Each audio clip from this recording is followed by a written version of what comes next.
Hello, faithful viewers, and welcome to a commentary of the Ahsoka Patterson cut. So this is a fan edit of the Ahsoka series. It's been whittled down to a film of about 2 hours, 37 minutes. Something like that, yeah. And it is just a fan experiment by Kai Patterson, I believe, just to see if it can be made into a film rather than presented as a TV series.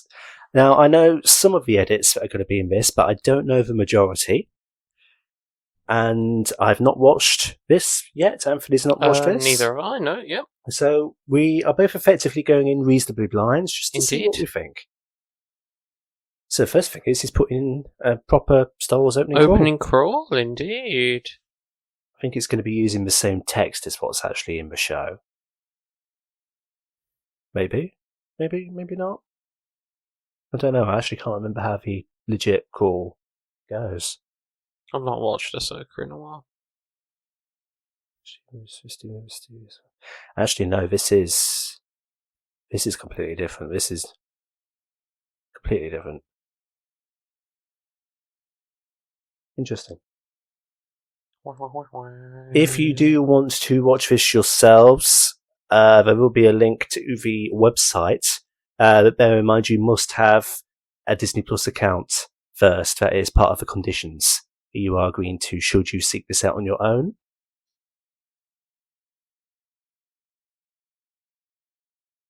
And if you can't be bothered, suck it up, Buttercup.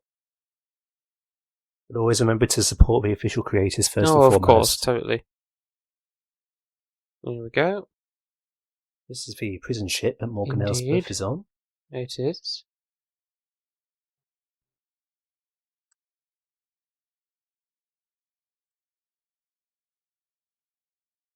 And as with all of our commentaries, make sure that you are playing this side by side with the final film, with both of them starting at the exact same moment in time. With a perfect sync. I remember the episode that this footage is from. I remember it distinctly having, like, a Phantom Menace vibe. Sure, yeah. Yeah. Just for obvious reasons, as it will soon become apparent. There's been some subtle colour correction here. Looks brighter, looks orange, more vibrant. Because that's the thing about a lot of modern Star Wars. A lot of it does look a bit washed out. You think? Yeah.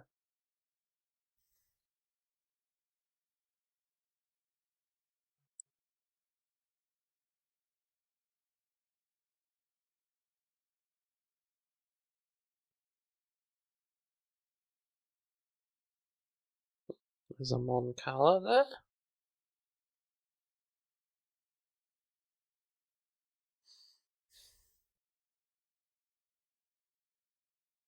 Here come Baylan and Shin.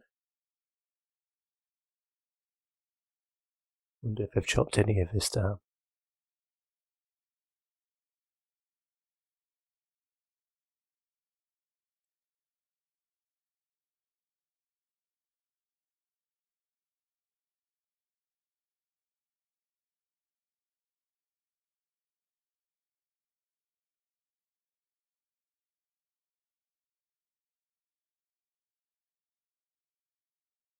Yeah, I think some dialogue has been taken there.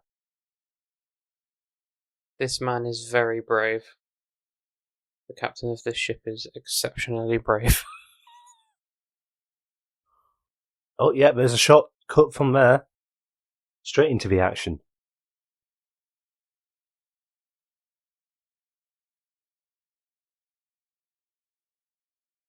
We are no Jedi.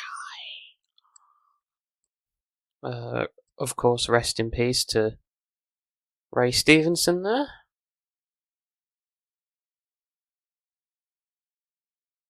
And we're not talking about ship captain. No. The actor that played Baylan Skoll. Oh, of course, Baylan and Shin, named after the two wolves in Norse mythology, because if Learning likes his wolves. He does. Interestingly, Skoll and Hattie are the wolves that eat the sun and moon. And when they do, they usher in Ragnarok, the end of the world. Oh, there we go. Is that a portent, or is that just because they're wolves and Dave likes wolves? Yes. That last one, I think it's that last one. Here's Morgan. Which of the set of stories and tales of the Empire did you like better, Hertz or Barris's? I think hers. Really? Did you like Barris's I more? prefer Barris's. You see, I liked finally seeing what actually happened to Barris and the stuff with her and the Inquisitorius, but genuinely, I think Morgan as well is a character that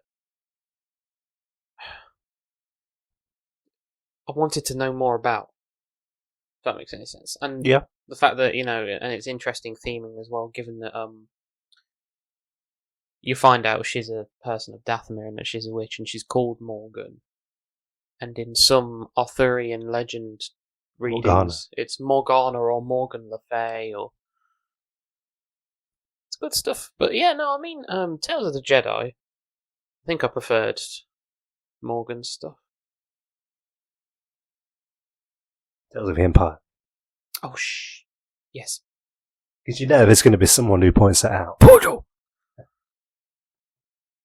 So there's obviously been a switch up of things here. There is the whole Morgan leaving the prison cell bit that's been cut to this. I can't remember if it was from like mid episode 1 or if it was taken from episode 2, but it's... Well, this is definitely further on from when the breakout actually happens.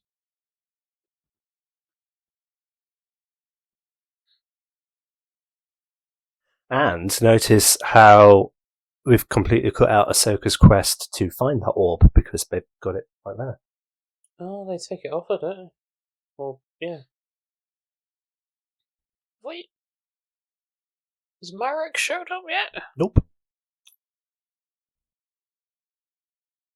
God, do you remember all the theorising about who Marek was? Fucking hell. Is Marek Ezra? Is Marek actually Starkiller? I'm like... So now we're introducing Ahsoka, Huyang, and Hera all at the same time. Oh.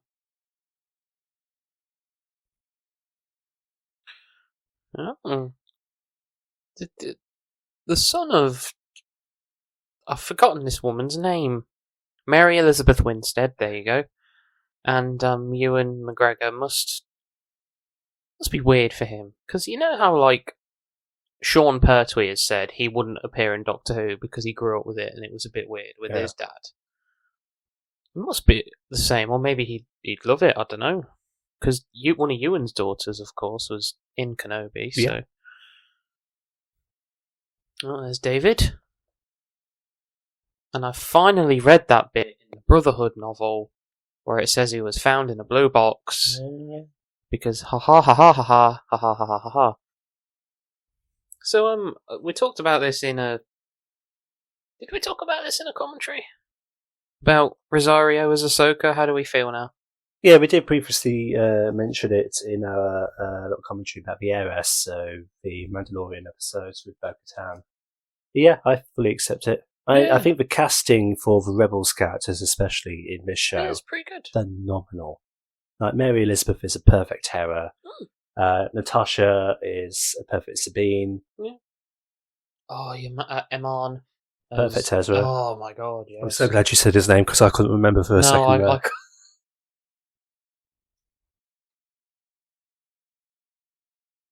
That's not David Tennant. No, it's not David Tennant. What did you do? I pressed the button on my mic and I made it go weird, and it's fine now. No, I mean, what did you do, guy who made this movie? Oh, well, you got to have some ADR in there to stitch things up for the edits, haven't you? Oh, sure, yeah. Oh, here we go. Lothal. Clancy Brown in Star Wars. Yet again. As the character he actually voiced in Rebels. I mean, love Clancy Brown, he's great.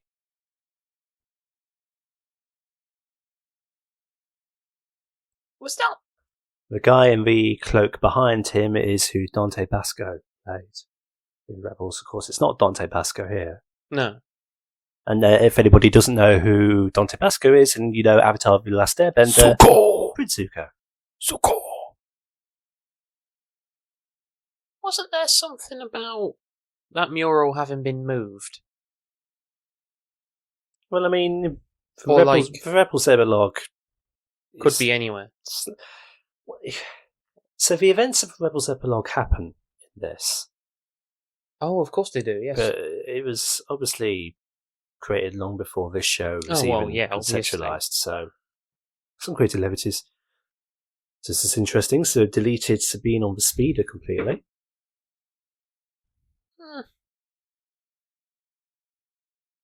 Well, I mean, that's the difference then, isn't it? Like filming footage for a show, as opposed to a movie. Like a movie, you have to either truncate or expand a lot of stuff. Whereas with a show, you can let things play out, because in theory, you've got more time to tell it. But, oh, there's our helmet there. Oh. But yeah, I realised we completely talked about irrelevantness over Hera and Ahsoka meeting. Whatever. But I mean, as we said, Mary's pretty good. It's that classic meeting in a big white room going like, this is the plan.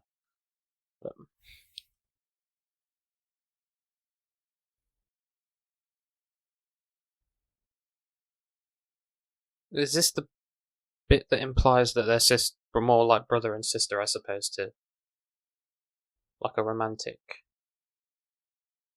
I think he says as much in this, doesn't he? Well, no, that's my point. Is this the bit? And then everybody was like, well, actually, I thought they were more boyfriend and girlfriend. Yeah, well, whoever says that has clearly only watched like the first 2 seasons of Rebels. Uh-huh. And even then, Sabine is very much against that idea. Yeah. Any sort of romantic entanglement.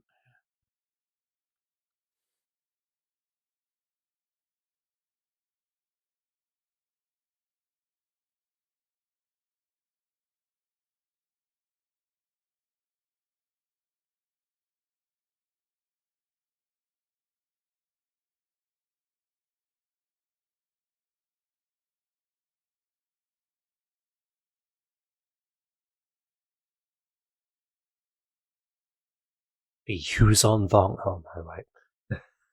Could you imagine? Mm-hmm.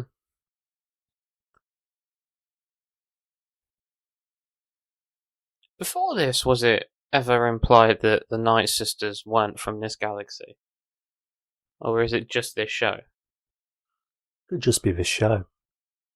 Because again, obviously, you know, all evidence before this pointed to them being from, or at least heavily based on Dathomir, because again, lore did imply that they were certainly wanderers. And they went to different worlds.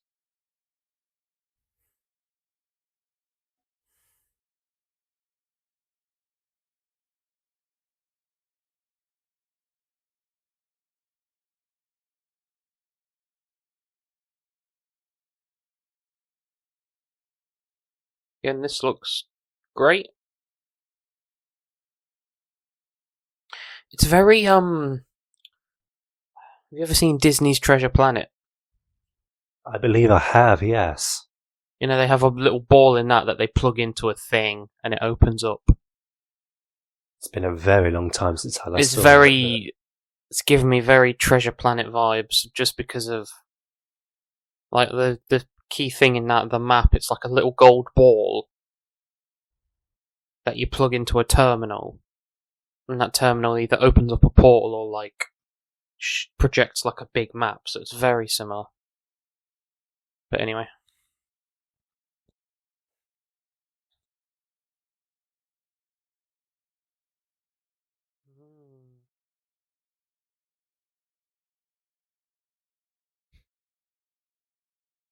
Hey, they mentioned him. He'll turn up. I mean, I don't know why I'm so concerned. It's not like he does anything anyway, but... Spoilers, I guess. Yeah, spoilers for a 1-year-old TV show, yeah. I don't know.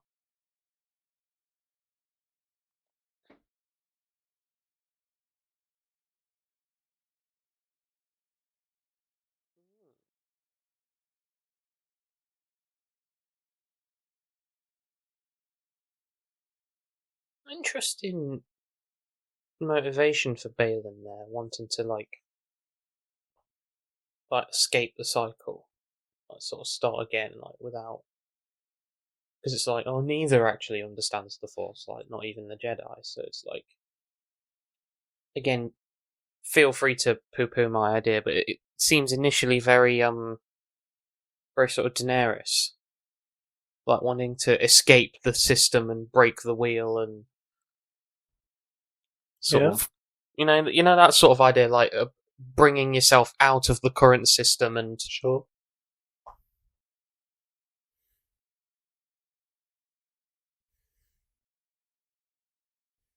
So we're on Corellia, it seems, with we're in content that was in episode 2 of the series. And we are 16 minutes into the film.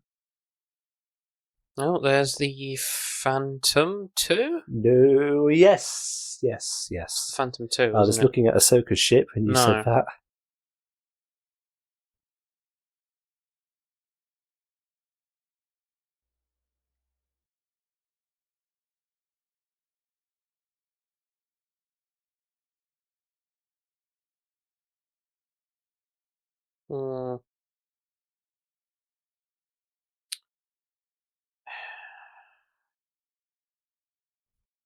A lot of interesting political stuff with this.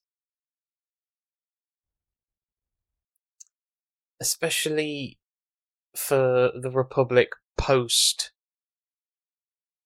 episode 6. And yet, when Mandalorian tried to explore this, people kind of poo-pooed it. I know, but it is, you say, and you're right, but like, it's stuff that should be explored because it speaks to a lot. It's like, it speaks to not knowing what to do with your assets post a war or post-war economy, and Sure. people not trusting the rebels because of people like Saw, and like, and also, again, Mando explored this a bit more, but it speaks to the rise of neo-fascism with, within a political system as well. Not that that's ever relevant, ever. Isn't that right, Lawrence? Anyway, Star Wars, which is not currently and has never been political, ever. He says facetiously. How could you tell? You have that kind of voice. Yeah, I know. I think they shortened that down quite a bit. What, the back and forth between? Because a lot of it was unnecessary.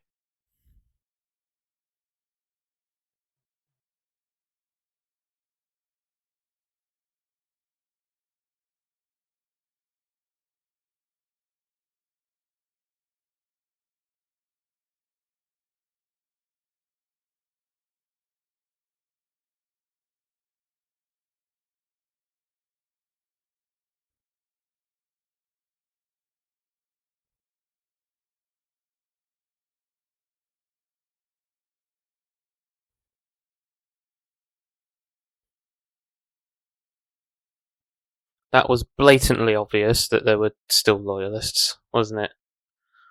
Meh. Not like a criticism of the show or anything. It's just like,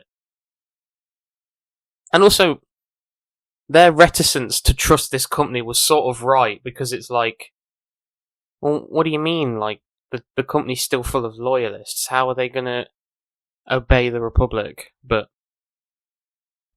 again, well, here's your guy Marok. He's got a good design, man. It is very much like the 8th brother, though. I mean, no wonder people got them confused. Up, yeah. But in terms of story, 8th brother would have been long dead. Oh yeah. He would have done that spectacularly hilarious Inspector Gadget death. Again, love for the HK droids.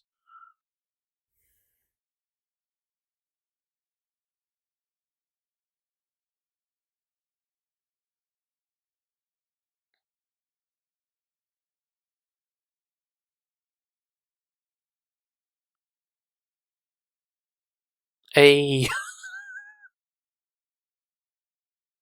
noted mass murderer chopper. Short on that, that's good. More power on that kick, that's good. Because that kick was quite flimsy and weak in the original.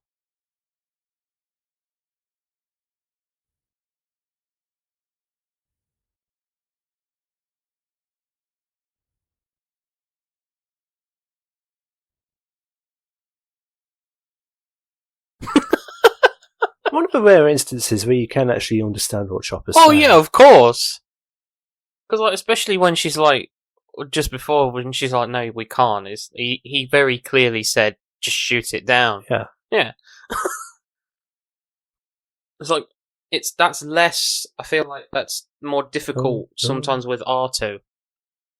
Like trying to understand him. Found it. Yeah, like yeah.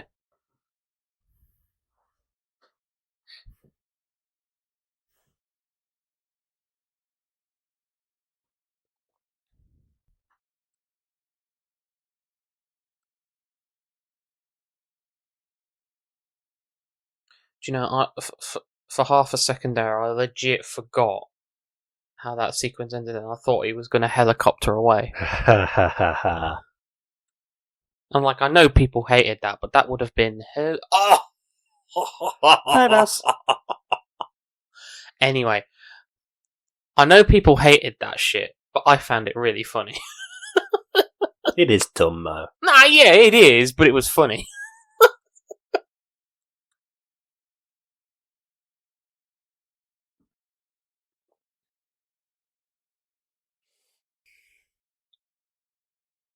I'm assuming Chopper's voice in the show was still Dave. Oh, yeah. Yeah.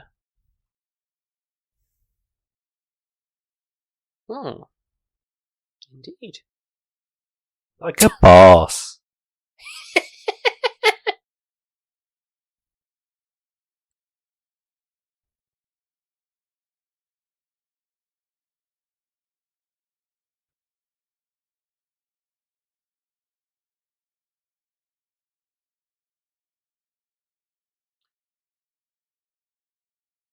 And then also, just political statements, you have even less people who are qualified to work the factories.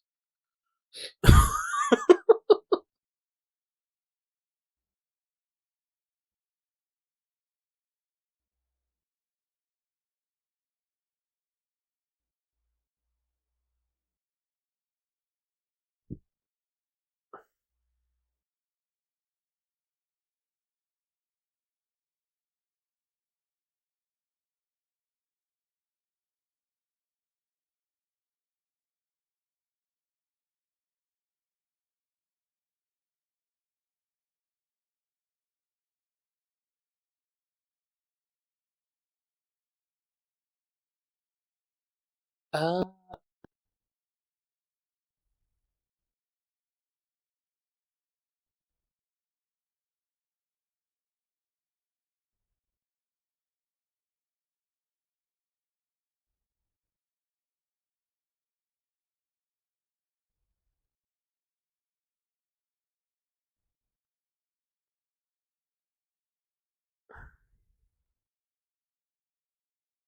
does any of this make sense without them having... Because in the show, when did she ask him to do that? Oh, I can't remember. Exactly, because so does it make sense now? Well, I mean, they've seen the hologram footage of them storming the prison ship. Oh, that's what the meeting was. In the... Yeah, of course, sorry, yeah. Ignore me. Okay.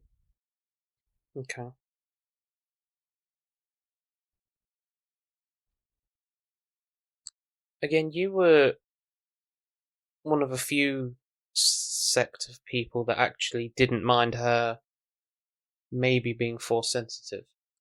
No, because I think there's relatively enough hints in the rebels. Like the absurd jumps in athletics that Sabine manages to do, I think can be accredited to that. I know that can also just be an animation thing, a stylistic thing, but retrospectively. Mm. So this is completely new.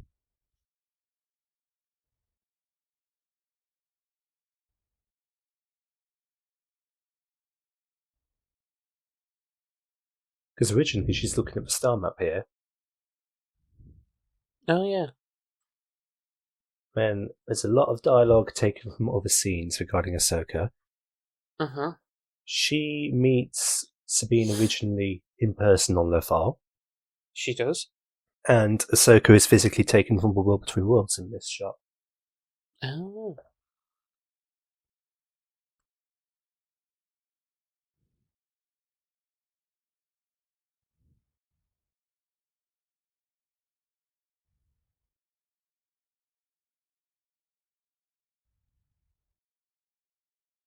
I think it kind of works. Oh.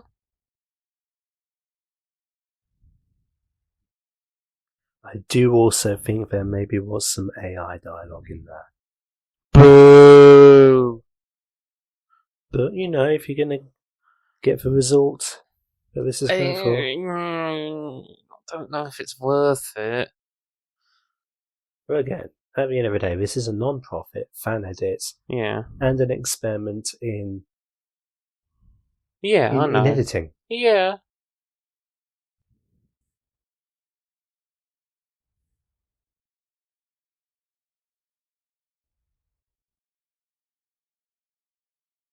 So we are completely cutting out Sabine and Shin's fight on Lothal Okay. and her injury. Indeed. And this is the Rebels epilogue. Oh, yes, of course it is. Okay.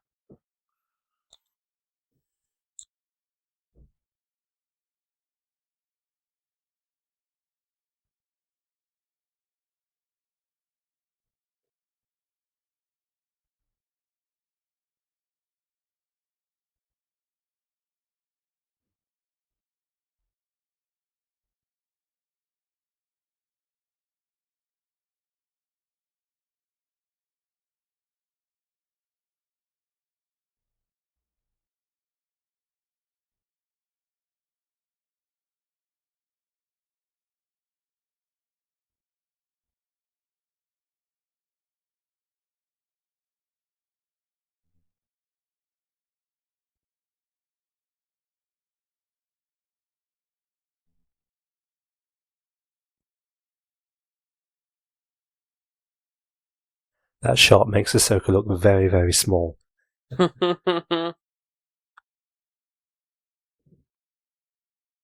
That's David. Yeah.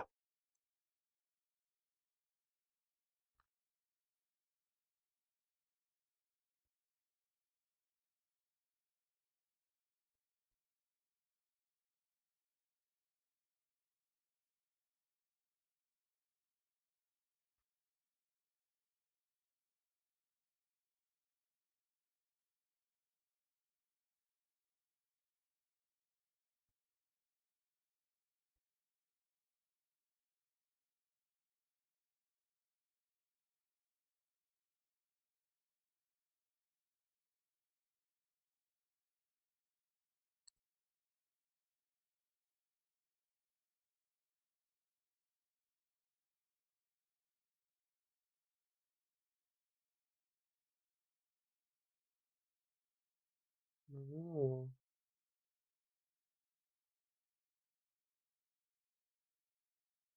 Again, this is impressive as well.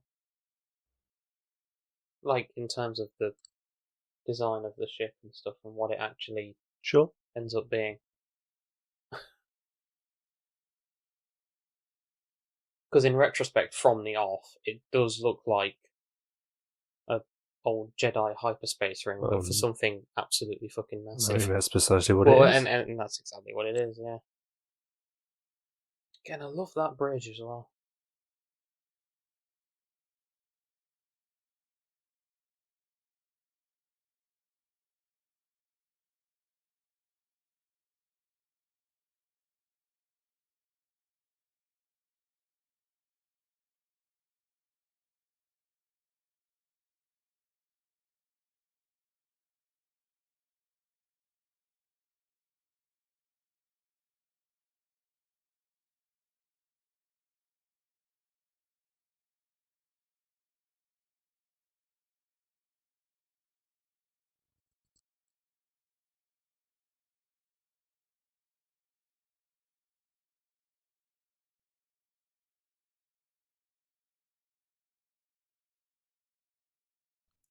Another change.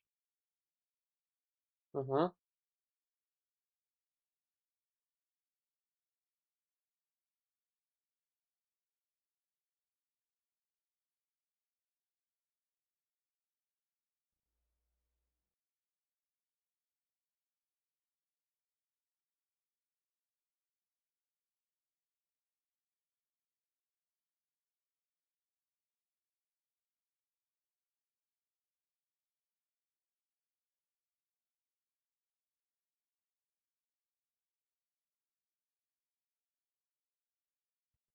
Dialogue taken from the hospital scene, now inserted on the training scene.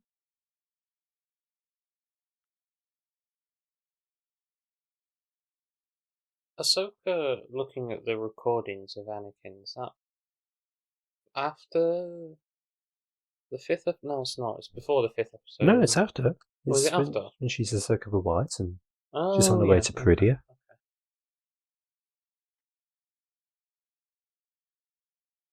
Okay.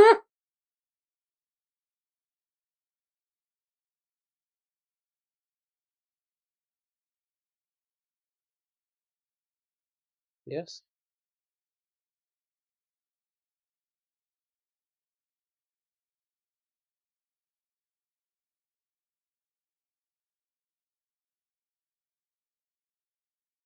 Mm-hmm.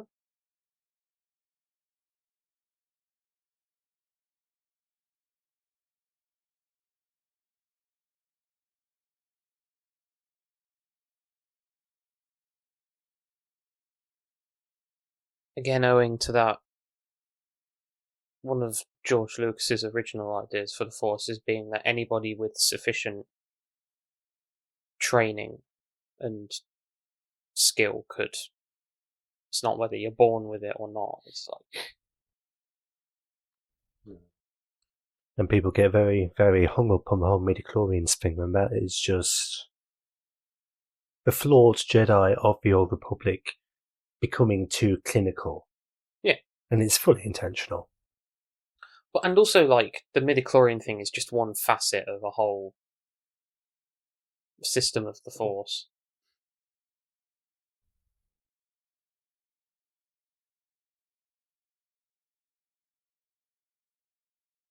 Hmm.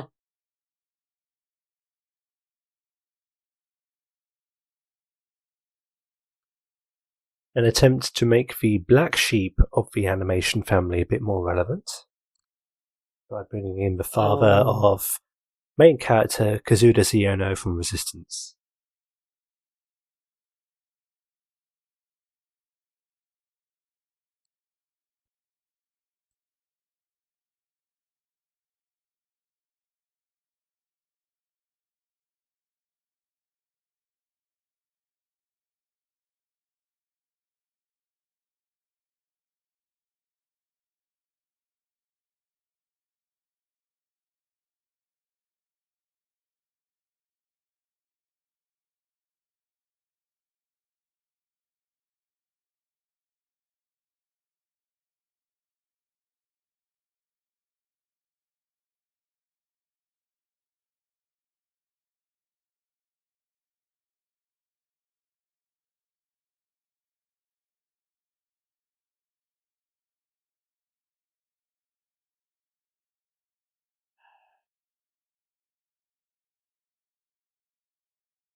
But the senator did raise an interesting point about using resources to help the people, but also, like, a lot of the people would consider the current government, the baddies.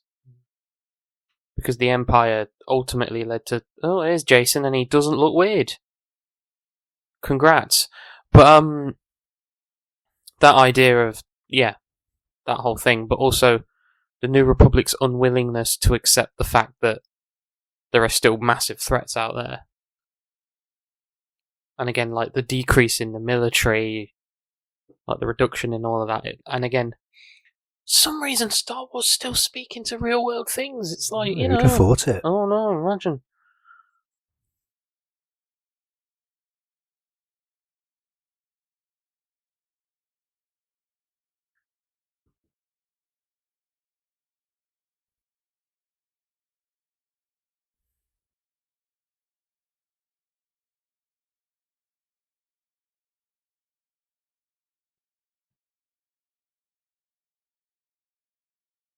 Because it's also that fact that Thrawn is still a legit big threat, and their unwillingness to acknowledge that. You know, anyway.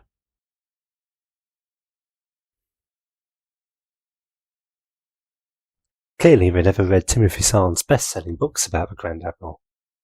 They're dutifully ill-informed. Foolish New Republic dogs. Yep.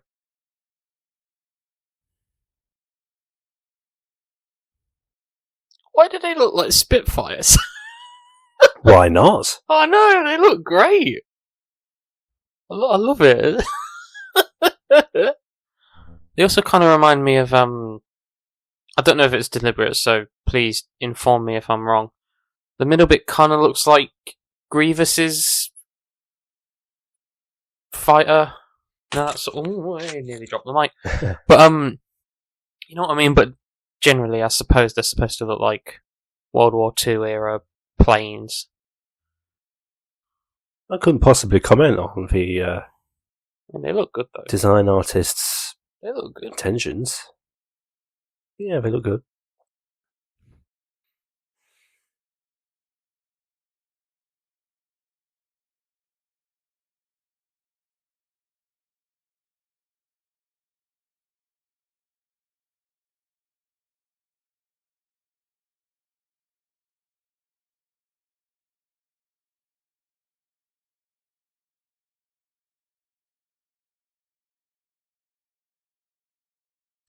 Wonder how much of this they'll cut out, whether they'll keep Ahsoka going in a spacesuit and all of that stuff.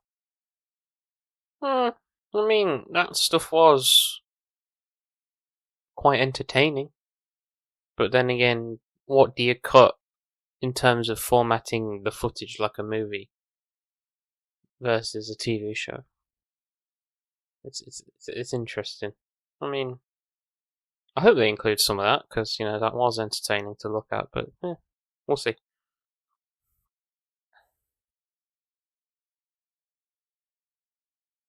Great kid, don't get penisy.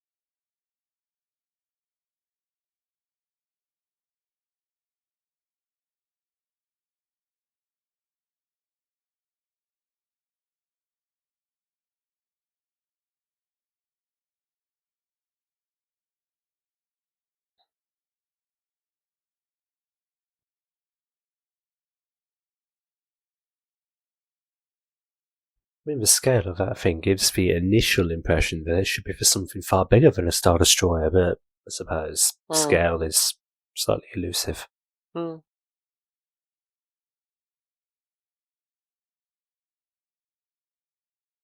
He speaks.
And they're dead. End of movie. Oh no. Stop the commentary there. They've all died.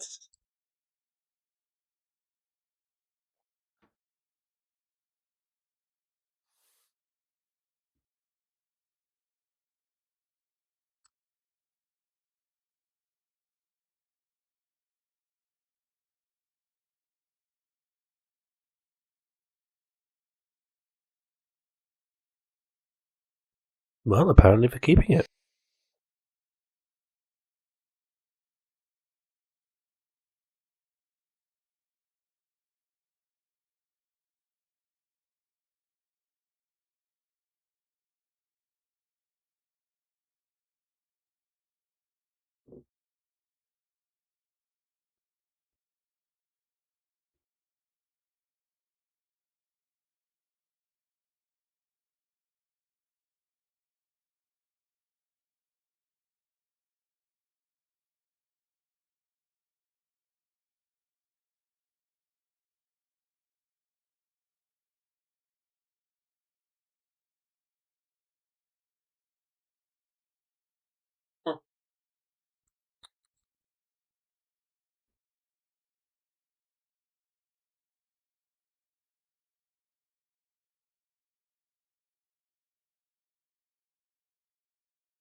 Spinning? It is a certified good trick. It's a good one. Some might say it was even wizard. Nobody says wizard anymore. No.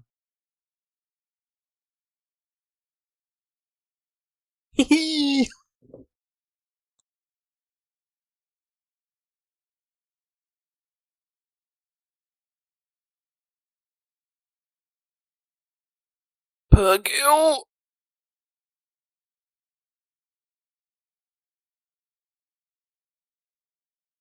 God, I love those things.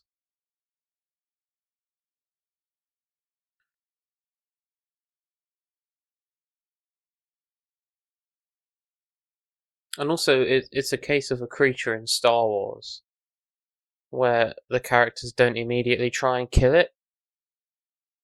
Because most of the time that happens, doesn't it? It's like they see a new creature and they're like, kill it! Yeah.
Meanwhile, I'm just going to stand here and sightsee.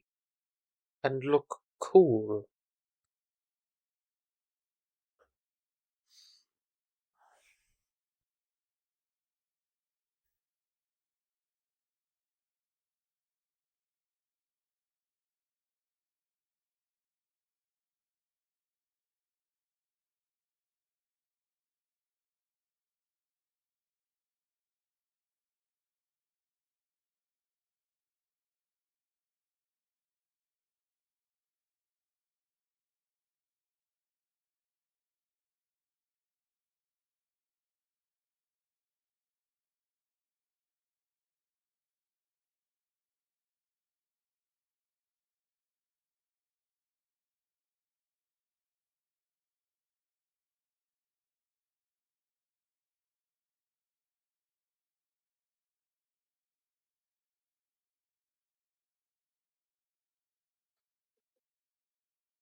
Well, hey.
I would say there that a lot of that sequence from Ahsoka telling Sabine, well, if we can't save Ezra, then maybe nobody should attempt to Hu Yang getting assaulted, to this, that feels like a lot of dead air has been, not like dead air, but like it feels like it's been shortened significantly. Mm-hmm. Definitely in between. And it flows Better. well, better, yeah, sure, like smoother as well, because you don't have to keep cutting between.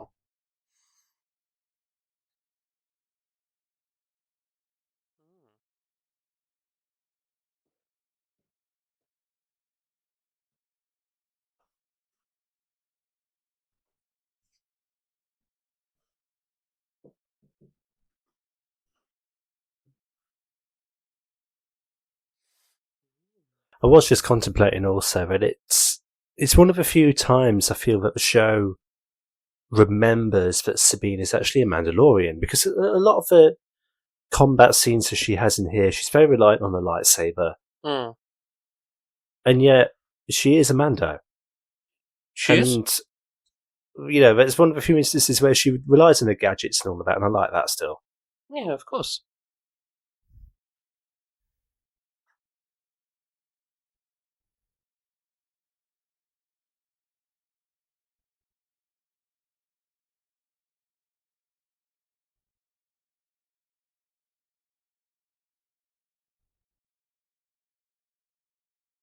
Intercutting with Balin a lot more tension.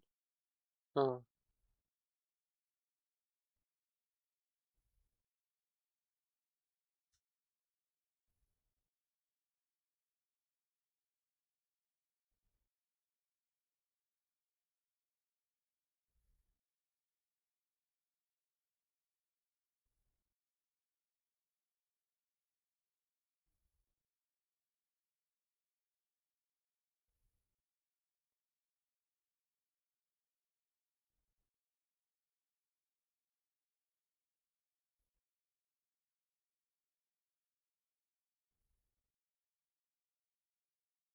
And of course, that's still great. Hmm. Well, it's the idea of waiting for the precise right moment. And also shows how shit those lightsabers are. Yeah. I'll say that, I kind of like them to an extent. Hmm.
So that means that you must have met Vader at some point, then.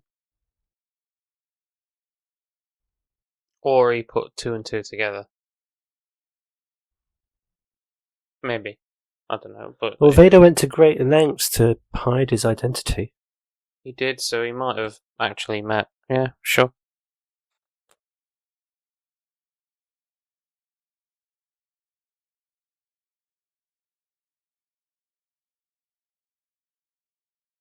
This is just a really random thought that just went through my head, but it's nice to see more lightsaber wielders just wearing the saber on the right hip.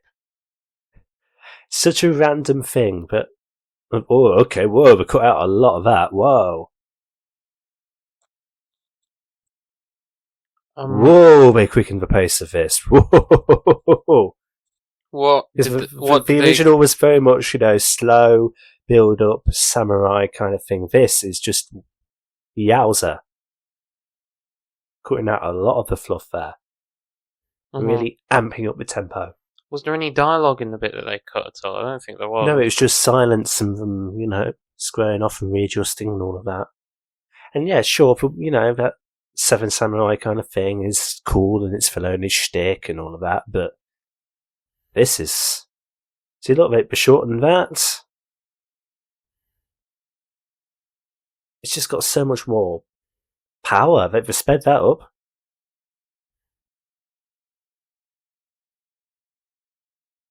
So much more energy behind that.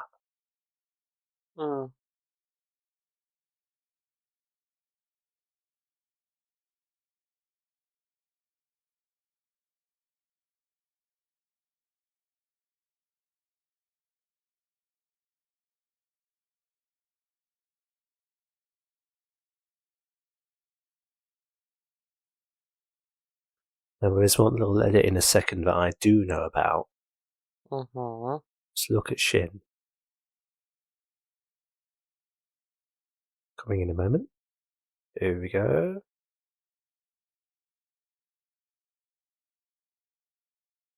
Yeah, there's Sith eyes. Okay. Interesting.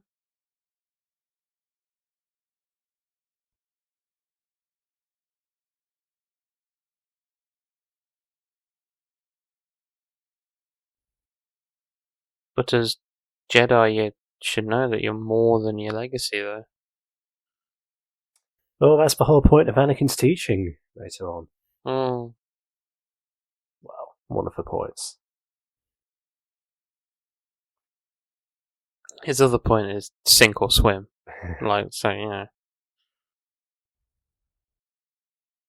Anyway. I think that whole sequence is a much needed improvement. Sure, yeah. The original was still sound, but just the way that flowed and the kinetic energy behind these strikes, the simple speed up for some of this is beautiful.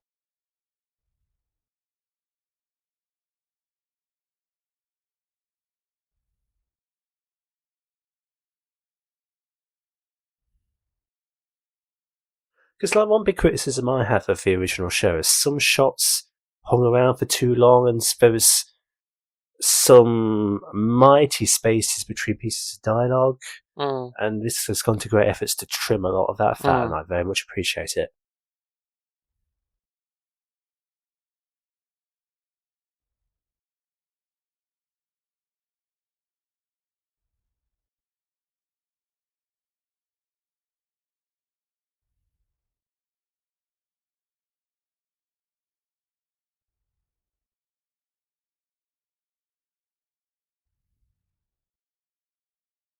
Again, I love that sort of very precise blocking of, it's so good. Did that feel shorter as well? Yeah. Him kicking her off, getting her off the cliff like that. Well, just the sequence of him deflecting the bolts just felt a bit shorter. Well, yeah, but I feel like there was at least more scene in when Ahsoka's still up and Sabine's holding the map. Possibly.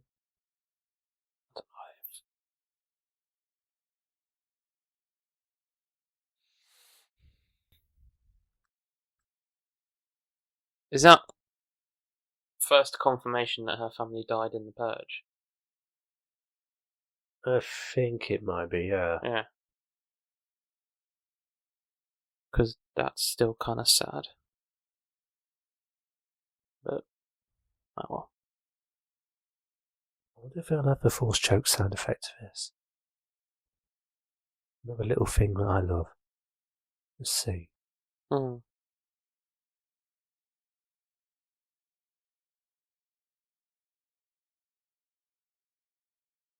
Because it's after this, isn't Yeah, it? it's just as she swings. Yes, it was there! I heard it!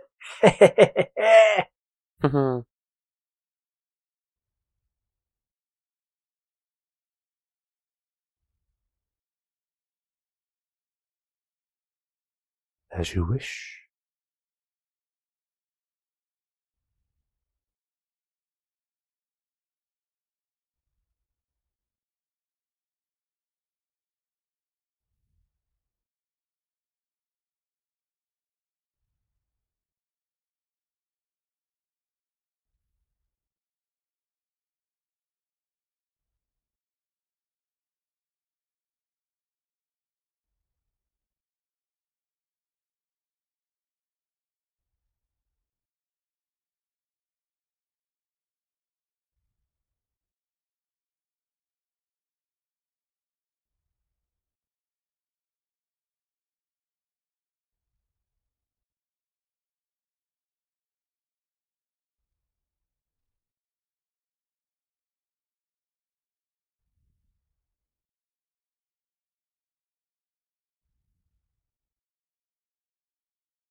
Wah wah.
We mentioned Avatar earlier. The Oh, yes. pilot whose name I keep forgetting. Carson. There you go. He's Iroh in the live action That's it, yeah. Netflix show. Does a pretty good job, actually. A mighty fine job he did. Yeah. Pretty good.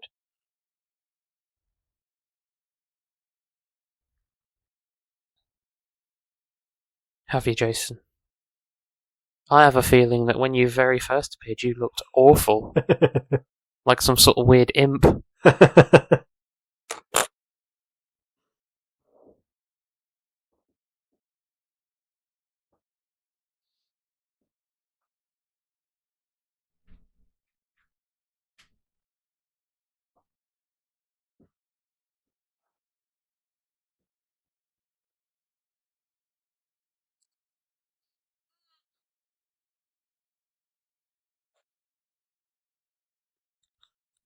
Here comes the nerd boner. That's always been a very good transition to the world between worlds. Of course. It was in this sequence that 1,000 voices suddenly cried out in triumph and were not silenced. No. And something wonderful happened. One of mine. One of them was me. And I started crying. And I don't think I've still recovered yet. 1.5 years on. This might be one of the instances where I say nothing for several minutes, so... We've had instances of that already. Well, yeah, sure, but especially this. Because I don't have anything snarky to say. Yes, it'll just be me then.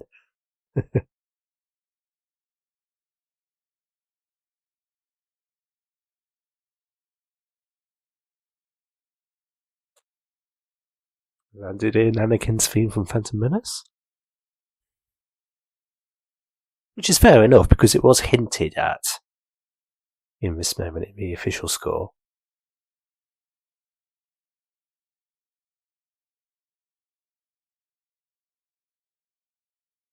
Oh, you beautiful, beautiful Canadian man.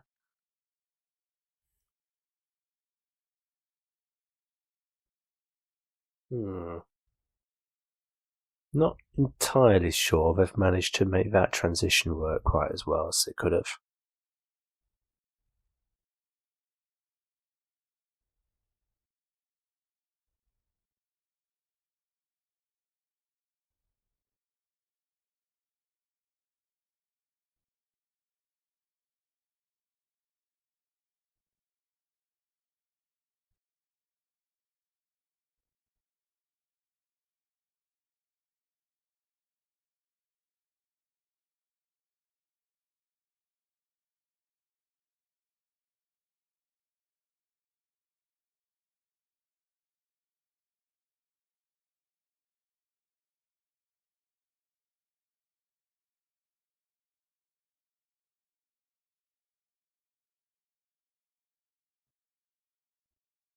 Okay, so cut out some unnecessary back and forth there, that's good.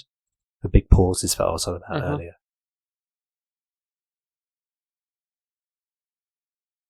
Oh, he said the thing.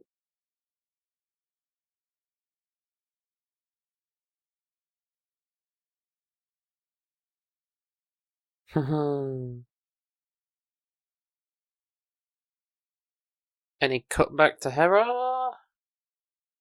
Or do you let this play out? I think you let it play out.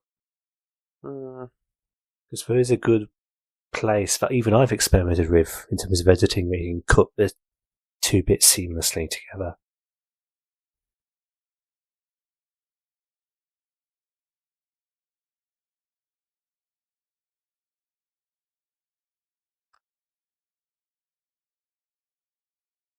God damn.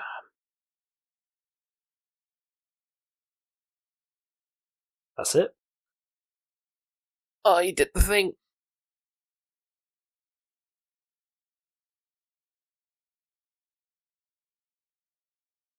I mean, Hayden just makes it look so effortless. Well, he does. That's what he said. Hasn't he? That he practices at least the spin move anyway. But also, like, every once in a while to just make sure he doesn't forget how to do it. He picks up a saber and just practices, which is great because just this whole bit, it's so good. Oh. Got Ariana Greenblatt. Also young Gamora from End Game? Infinity War. Oh, it was Infinity War, yeah, sure. Plus one of your leads in Barbie and Borderlands as well, which we don't talk about. Borderlands. No, we don't. Oh, was she Tiny Tina? If that's what that character's Yeah, called. I think so. Anyway, I've not seen it. Oh, look at him. Oh, he looks so good. So is this initial bit here meant to be Teth? Yes. And then we soft fade into Ryloth? Yes.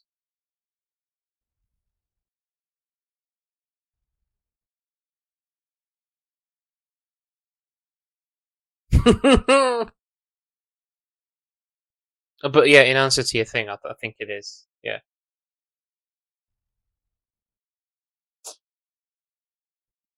Phase 1 clones? Yeah. Yeah. So good. Some people did take issue with them though, They're because supposed to be Phase 1 at that point. well, yeah, right? yeah, but it's the proportions of the helmets and stuff are more whatever. more geared toward how it looked in Clone Wars rather than Attack of the Clones.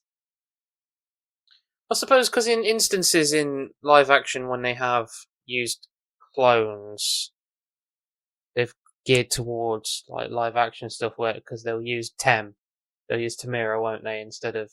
Well, yeah. Well, like my point is, like, so they probably should have made them look like. Well, especially when you've got 501st members that can make screen accurate ones. Mm-hmm. We've shortened this. Mm. This is also in a different spot than when it normally is? Or is it? It's roughly the same place. Oh, okay. Again, it's been a while since I've seen the actual show, so.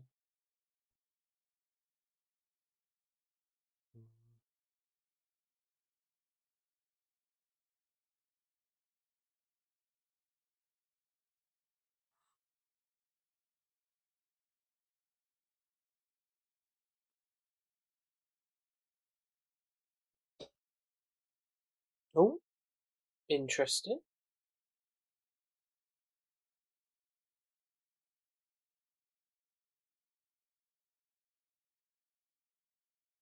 So this is Ryloth. Yeah. Because there's a Twi'lek. Yeah.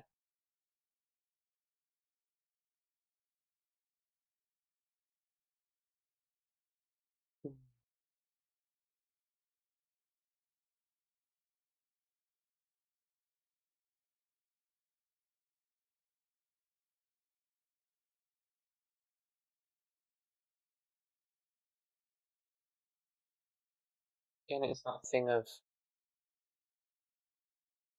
her seeing the clones as actual people, innit? And that's why they respect her so much. It's a retelling of the scene from the first Ryloth episode in season 1 of Clone Wars.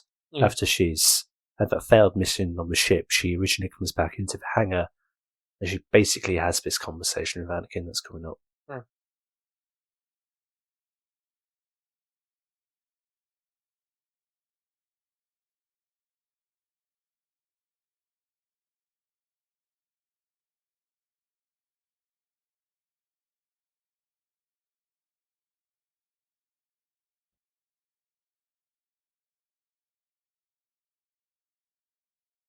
It really does feel like we're in some form of parallel universe, though. Oh, God, yes, please. Yeah, but like, obviously Ahsoka was created after the prequel trilogy was finished. Yeah, of course. So it's just, it's great, but it is also mind-boggling that we're getting it. That we've got Hayden Christensen Clone interacting with a version of Ahsoka. Yeah. And him wearing the Clone Wars armor and you're about to witness one of the best edits. One of the best scenes in any. So,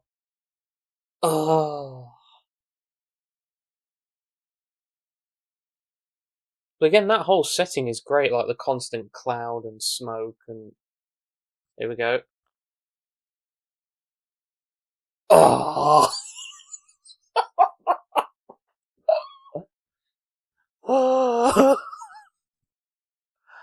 And also, do you now need to go and change your pants? I might do, but also, again, it also like apart from looking fantastic, and the score and the music matching up, it's also that very basic.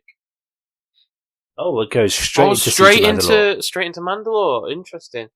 It was also that good idea, that basic written idea of the further away he gets from her, the further away into Vader he becomes. Oh, okay. And he's walking down the path to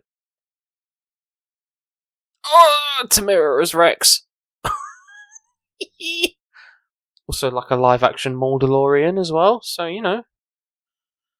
not something I'd ever think I'd want on my list, but it's there. if they ever do a season 2 of Kenobi, don't set it between 3 and 4. Set it during the Clone Wars. Give us a live action, kind of like a micro Clone Wars series under the banner of Obi-Wan Kenobi season 2, and have Ewan, have Hayden, have Ariana, have them all together. Yeah, but get Tamira in there. That would be, yeah.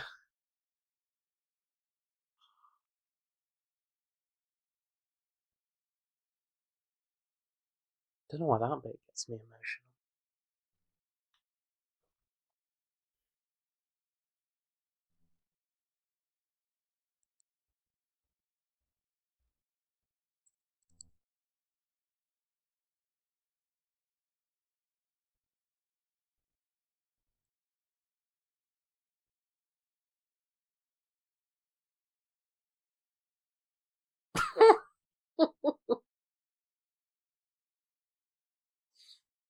Oh, so good.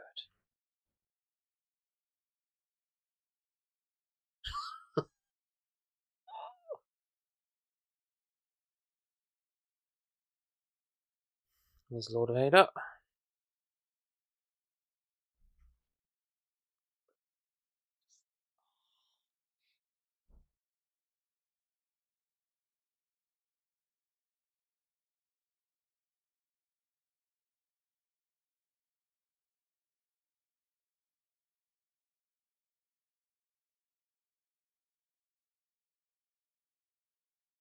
Again, that's a great. Oh! Yeah, I knew about this. I mean, the CG work for one is very impressive. Okay!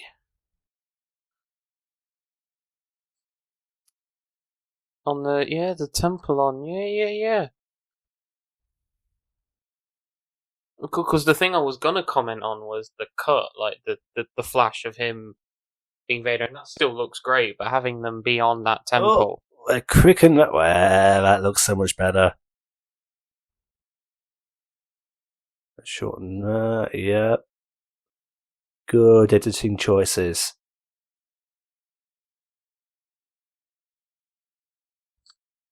Good, so much better. That simple thing about things just lasting too long. And the cutting down of the fat, very good. I know I've hammered on about this so much throughout this commentary, but by God, is this show guilty of some of it. Anyway. There he is.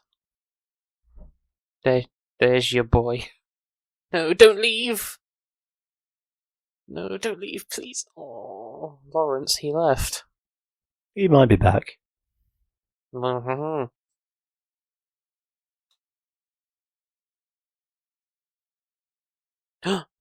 Snow, is she Ruby Sunday? Don't be meta with your Doctor Who references in a Star Wars commentary now, dear. Come on. And do you think we'll ever get the snow? Oh, I'm kidding. Where are you going with that? I was going to say, do you think we'll ever get it explained in the show? But well, no, because she's drowning, so she's about to die, so, you know. Don't get me bloody started on that Doctor Who finale. No, Good I know, God. I'm kidding. But they cut out the whole bit about them going, how low can we get the ship? We don't have enough power. Do you miss it? Well, no. It's just interesting that that's the stuff they chose to cut, because it is like that was a whole sequence after her leaving, after her finishing her stuff with Anakin. It was like, Mum, she's out there. We need to go up in the ship. But it is kind of a distraction from the main thing you're invested in. Yeah, of course. Which this editor has wisely decided to stick with. To chop, yeah.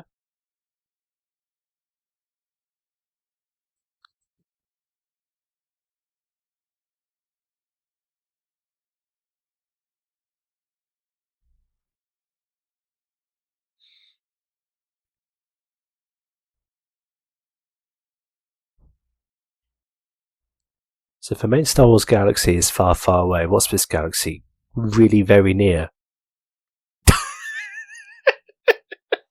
Probably, yeah. Some good imagery there of the Purrgil skeletons. Wonder how they'll present a lot of the stuff on I think planet. I think the editor wanted to get rid of like the quote asteroid chase, but he had to leave it in because it just wouldn't make sense with cutting it. Oh, because how else does Ahsoka get there? And like Ezra, well, Ezra's already on the planet, obviously, but like So I think it might be to explain some of the damage that the ship gets. similar looking statues in fucking game. Fallen Order. There you go. Jesus. Call me a Star Wars fan. I actually really enjoy that game. You can watch a playthrough of Fallen Order on the channel. You can. Click there's a thing. There's a thing. You can't see me pointing, chat. Why did I say chat? Look, a card in the top corner. There's a card in the top. There you go. That. Unless this is YouTube in about 10 years' time, where they've inevitably changed the format of everything and cards probably aren't a thing anymore. And this comment will be useless. Or a link in the comments to the playlist. I imagine they get rid of the comments. Oh. Anyway, you've not come on here to listen to us whinge about YouTube and the problems. Here we go. There's some people dressed in red. Here's the Night Sisters.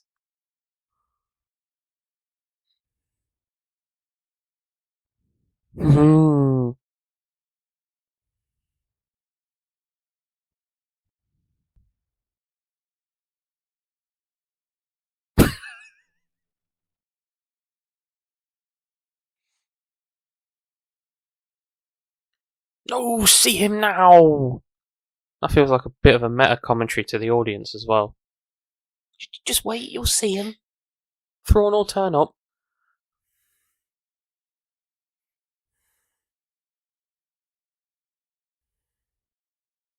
I just love most of the, like, nearly all of the Night Sister stuff. Because it's like such an... You don't often see, again, not outside of like the EU, you don't often see a lot of depictions of people accessing the Force in a different way. There are three things that Dave Filoni is very clearly interested in when it comes to Star Wars. Mandalorians, wolves, and Night Sisters. Because it's like... because the magics, and that's spelt with a K, folks, of the Night Sisters is just like another facet of somebody accessing the Force. It's interesting. Oh, is this the weird bit where she's... Oh, yeah, okay. To be fair, I've always wondered what it looks like. What she looks like without her headband. Yeah. And now we know. It's disturbing. It does... It's weird. And it's the fact that, as well, you can very plainly see where the headband should be. You know, like where you wear something too tight, too long on your forehead. I was trying to think of a self-deprecating joke there, but...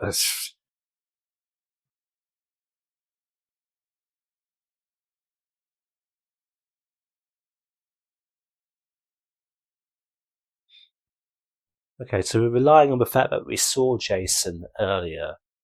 We're just relying on this happened off screen, but go with it because this character was presented as being here.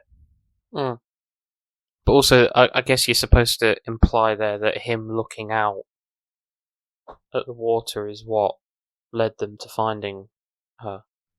That's precisely what I'm saying. Oh, sorry, yeah. Because otherwise... Oh, I return to you now with the turn of the tide. Do you know what that's from, Lawrence? I was too poor to learn stuff like that. But do you know what it's from? Well, clearly not. No, it's Lord of the Rings. It's what... Okay, I don't care. It's what Gandalf says. It's what Gandalf says when he comes back. Care. Well, it's that same thing because you made the joke earlier about... Ow. You made the joke earlier about Ahsoka the White, and that's precisely it. It's like, I've come back... It's not a joke, it's what the fandom calls No, her. I know. But because it's a good reference.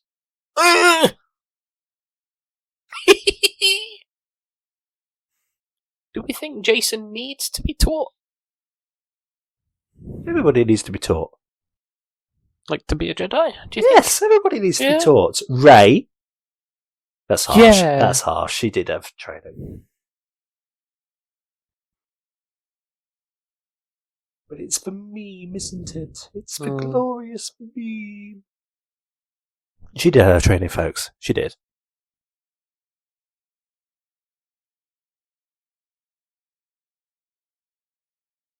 Do it.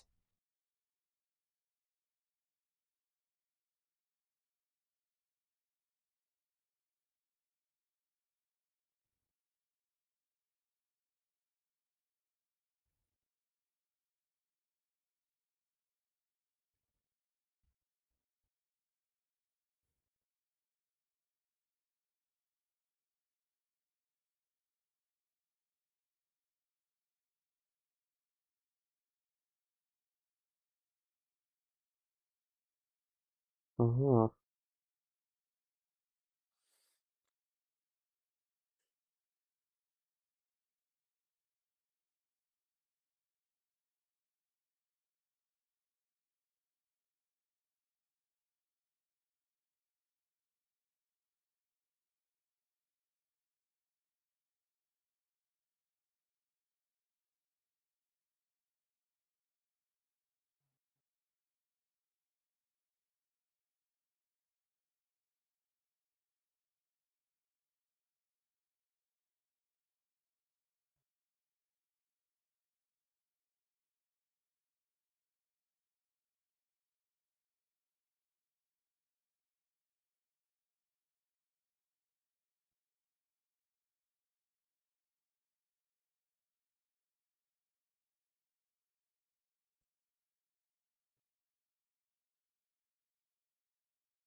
I've always found this plan to be a little bit sketchy, because what if these Purgil had a different migration pattern than what they are banking on?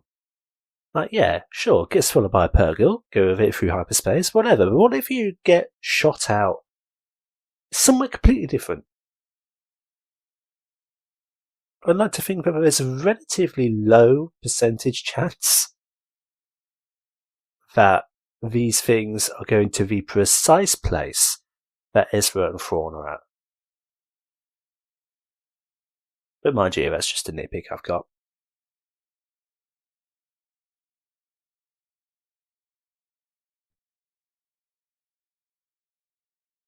In my experience, there's no such thing as luck.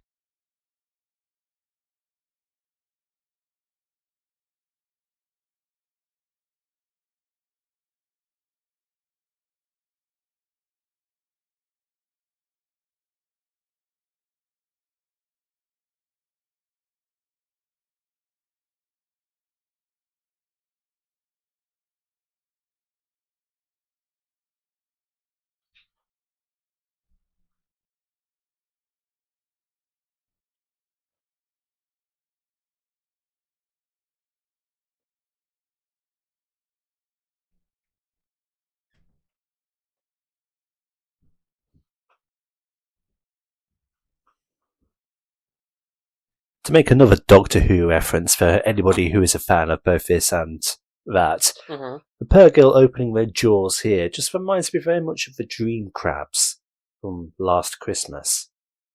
And they would open up. The bit where Jason looks at them doing that, is that in the... That's correct, isn't it? That's not been added or cut or... Well, we've just had a shot of Jason looking through the windows at them. Well, I mean, is that...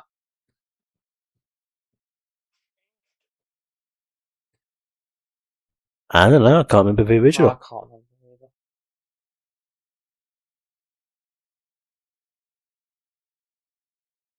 And this is where you insert your jokes about Dory from Finding Nemo speaking to the whales, going, ooh. No? Sure, whatever. They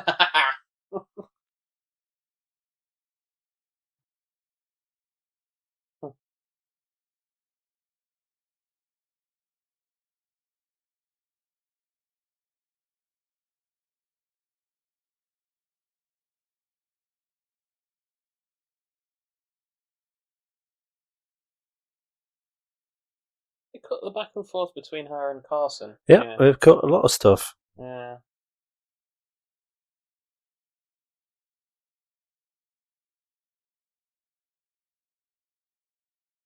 I mean, to be fair, that wasn't stuff you necessarily needed to keep in either, was it? The back and forth. No. No.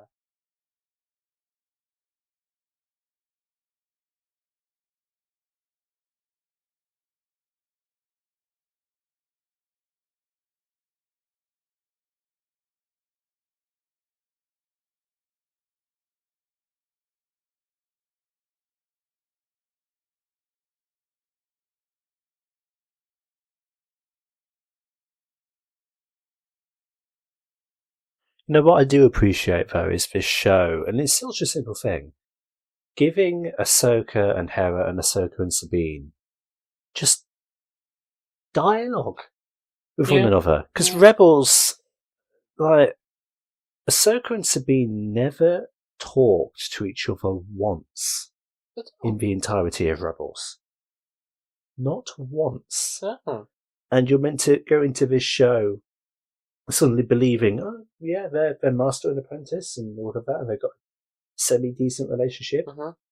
Not once did they speak to each other. Sure. And after it was revealed that Ahsoka was Fulcrum, she and Hera had one line between each other. And the rest of it was purely Ahsoka, Kanan, and Ezra. No. So I'm glad that I'm glad that we have this now, and the building of a relationship that she has with the other crew members. But at the same time, I really do wish we had more of it back in animation. To hear Ashley and Vanessa and Tia speaking to one another would have been great. And it just, I don't know. The relationship that she has to Hera and Sabine just feels fundamentally weaker because we didn't have that stuff in Rebels that we really should have had. Because, like I say, when she's Fulcrum, there's an established relationship with Hera there. As soon as it's revealed that she's Ahsoka, that's gone. And she never has any relationship with Sabine at all. Yeah. She certainly doesn't have anything with Zeb. Full stop. No, well. But yeah, so we've just... And to be fair, you do have a point, but that scene we've just witnessed, viewers, is Baylan and Shin talking about what Baylan's actually after. And being like, I want to go back to the beginning, I want to strip it all back. And then go from there and find out what path I should take as opposed to like... Because the Jedi and the Sith are always constantly doomed to rise up and fall. But It's meta. well, that's the sequels. Well, it's, but like he has a point. Like he's right. He does. And so if we take it back to the origins and we start from there. Oh, here's the Chimera.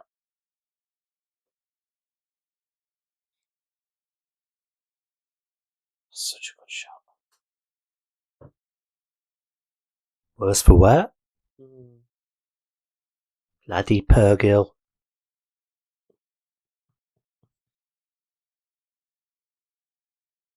Makes one wonder how Captain Pelion got out of Lefort. He was there. At the blockade. Because Pelion's in Mandalorian, isn't he? Yeah. Well, where they talk about all where they basically have a big exposition meeting. I was like, I'm doing Necromancer, I'm doing Cinder, I'm doing this other thing, I'm bringing Thrawn back. I'm Hux' dad. Oh, here we go. Thrawn, Thrawn, Thrawn, Thrawn, Oh, Thrawn. God, he looks cool.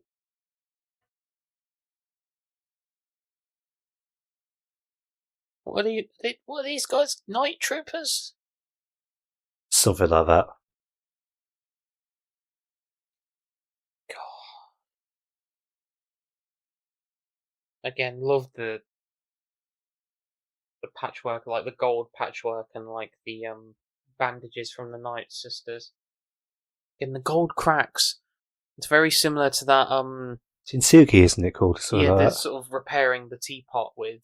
Like Kylo did. Yeah. Oh, it's so good. And again, Enoch.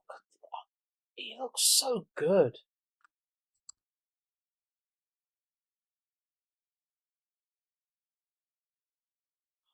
There he is. I mean, so I suppose it couldn't have been anyone else in live action, really, could it? That plays Thrawn, like. Nope. No.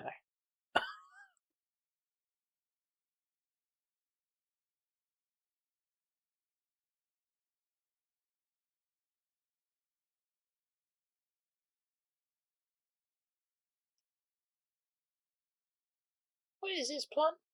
Just bring a load of undead troopers through. Basically. That's the plan, isn't it? Yeah. Yeah, okay.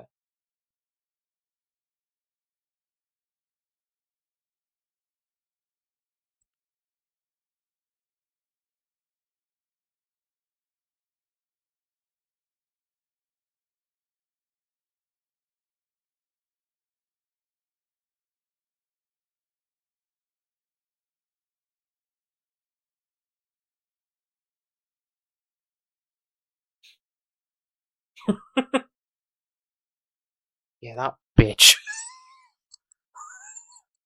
That annoying little fucker. I'm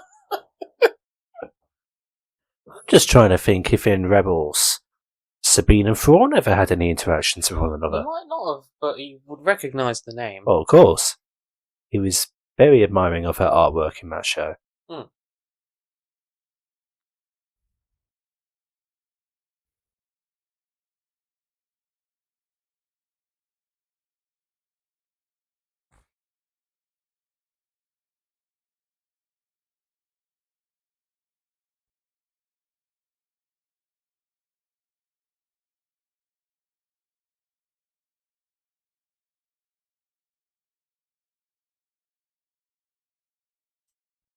Oh, this music's taken straight from Rebels. I thought I recognised it.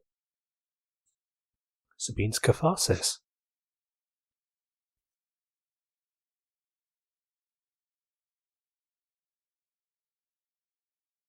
Oh.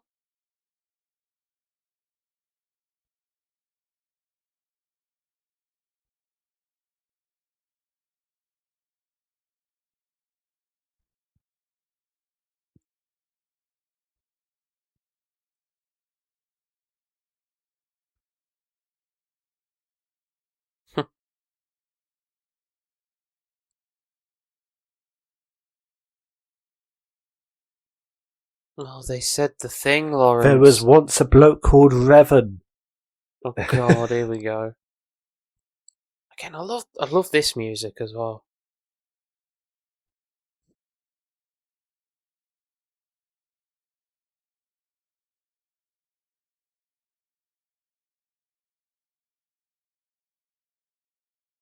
See, that's what I like about Thrawn. He's a man of principles and honour. In his own sort of evil way, I guess.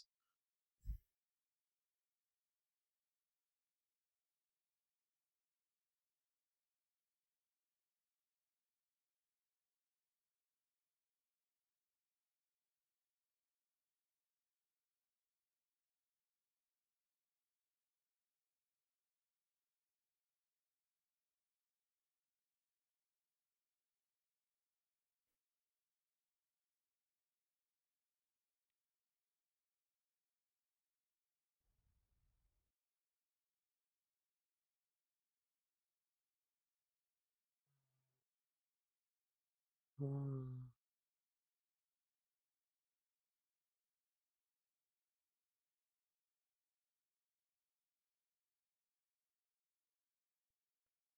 So while I think the start of that scene was a little bit clunky, that's a good transition there. Hmm. Clunky in what sense? I think they cut out maybe a bit too much dialogue Okay. in that What sense. between her and Yeah, because she spent a lot of the first half of that scene in this cut quiet, silent. Mm-hmm. And I remember there being a little bit more back and forth, and I think it is kind of missing that.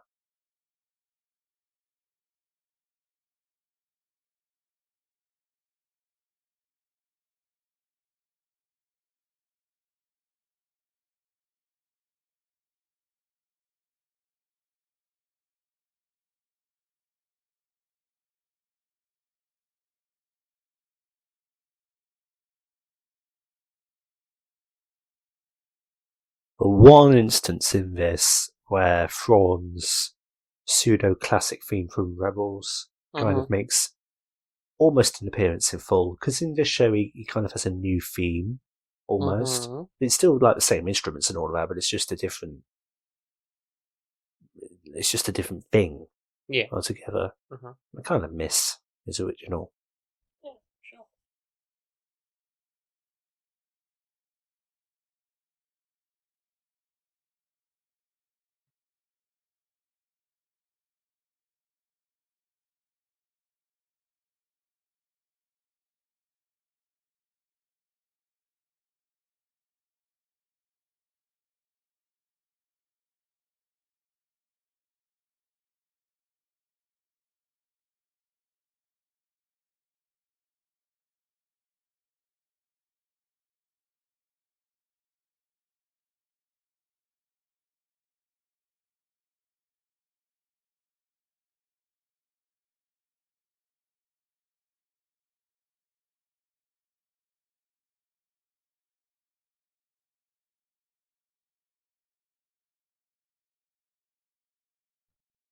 Yeah, okay, there's some subtle cuts there, I see, some subtle speeding up a bit. I know I said earlier that I feel like she relies too much on the Jedi ness and the lightsaber, but I guess I've forgotten how much in this scene she actually relied on her Mandalorian gear, so I appreciate that. Mm.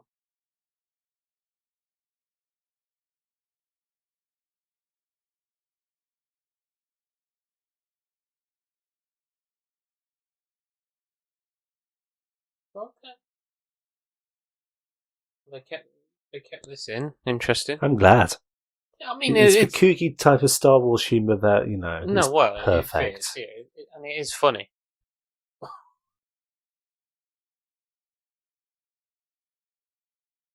The big dog thing got scared. Like, don't blame him.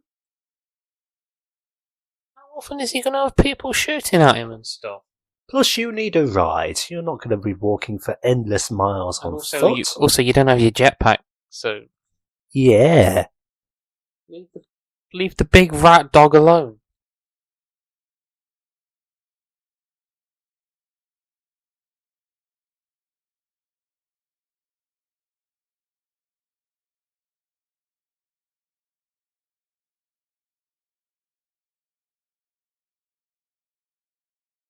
That's a good lizard horse dog thing. Rat. Rat dog.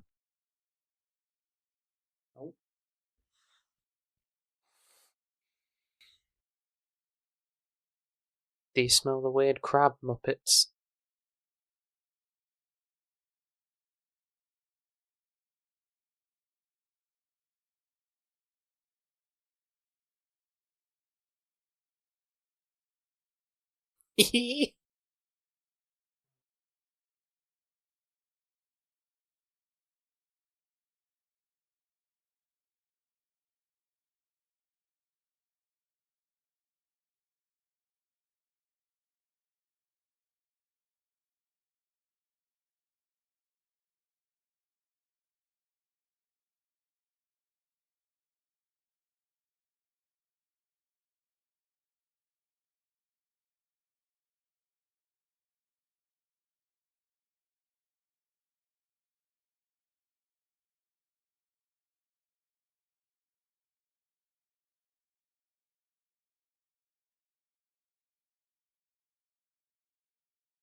Get a good little puppet.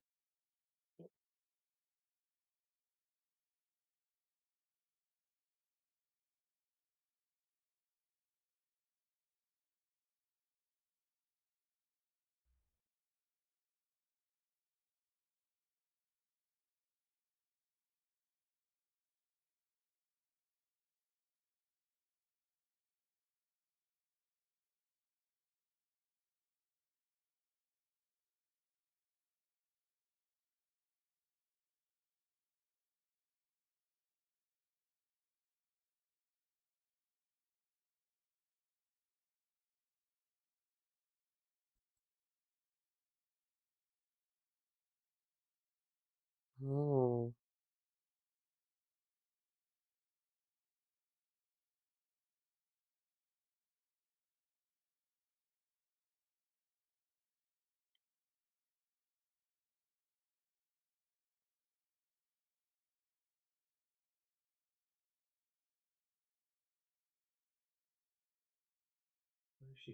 If she couldn't hear it, Balin, she's not going to see it, is she?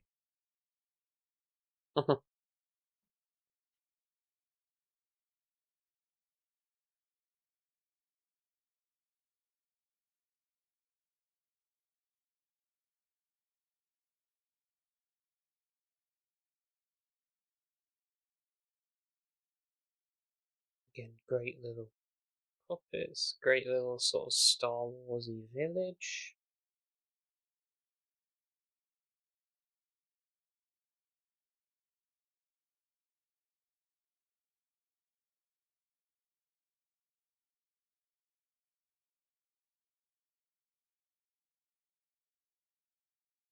You want to buy some dev sticks?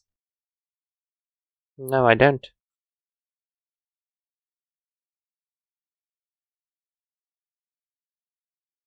You want a Wonga?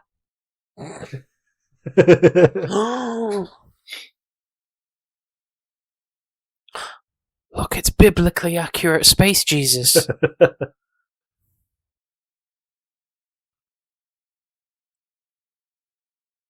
Oh. Yeah, it's a little bit clunky there. That felt a bit weird. Yeah. What was cut out there? Quite a lot of dialogue. Between who? Him and her? Yeah. Why would you do that? Because the intention, I think, was that the flow of the scene is kind of disrupted with the original because it's not really about them reuniting. It's more about, did the plan work? Is everything good? And did my master plan go? It's not. Sure. And then, like, after a bit of back and forth, it's suddenly like, oh yeah, shit, I haven't seen you for ages. Let's hug. I kind of prefer the way it. Oh, I don't know. I guess it's up to preference, but. Oh, we've still got this.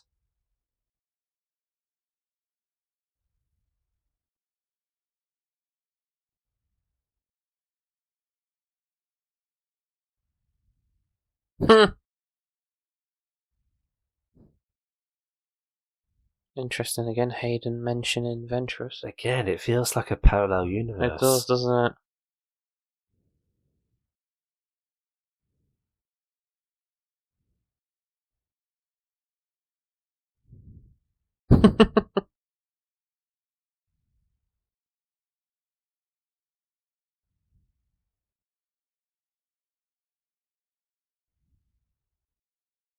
Something I didn't comment on earlier, but it's, you know, when they're on in the dream sequence and they get to the Mandalore siege. Something hits me every time he says, "You're more than that, but I'm more than that."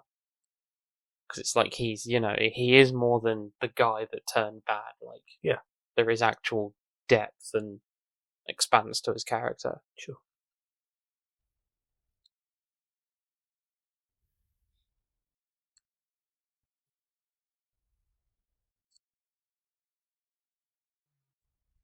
I think the whales might have swallowed us and we're about to be pooped out.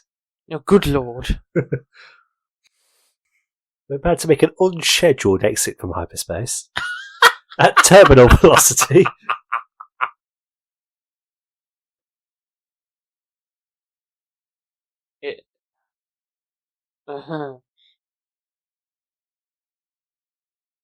This plan of yours has failed, Grand Admiral Thrawn. Our blockade is finished. We dare not go against the Jedi.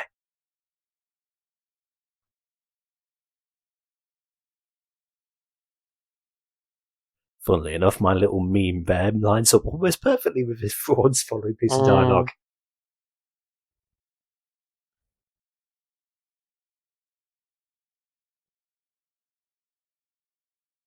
This is true.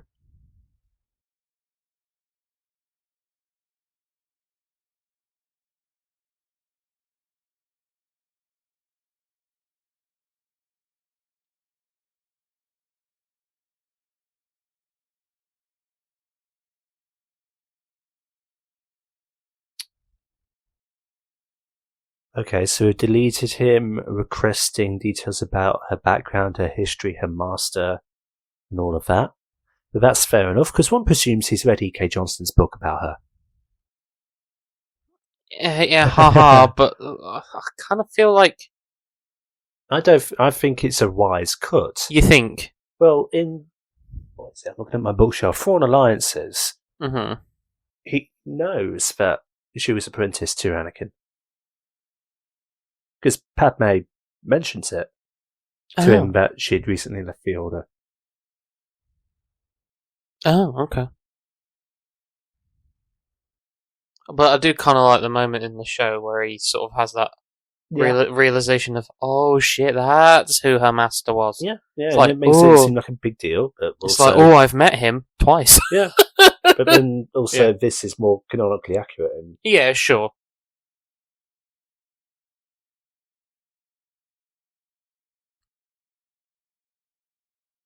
No. Because even if the whale you're riding in doesn't get blasted to shit, it's just going to jump to the next galaxy with you still in it. So.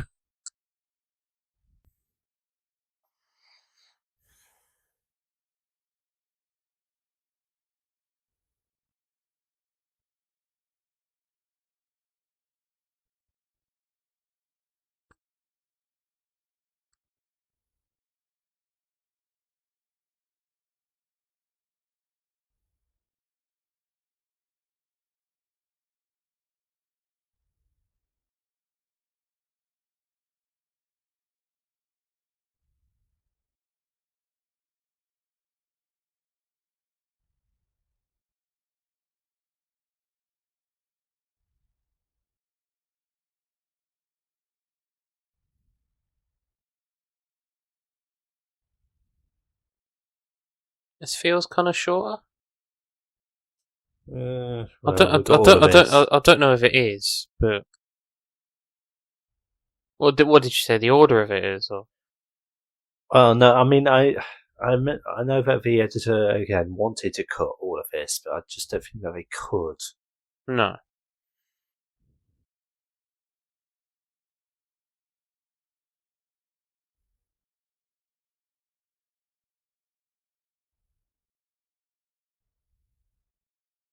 Also means you can't, not to put thoughts into the editor's mind, but it also means you can't always just wholesale excise stuff you find not as interesting. Yeah. Because there's stuff that happens here that sort of explains moments or scenes later on in the narrative, so...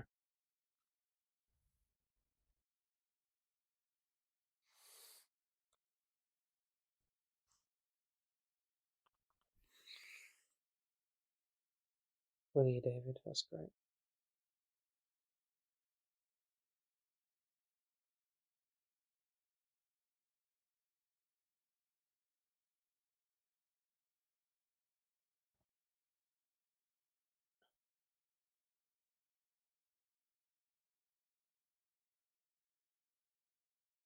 Better Jakku.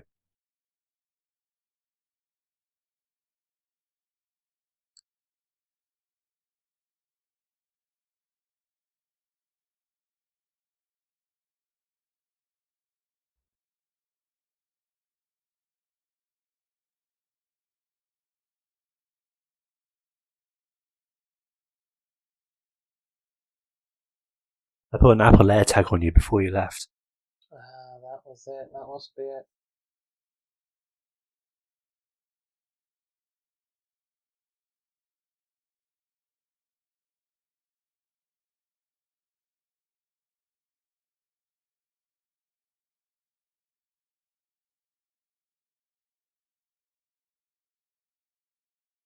See him out, that love.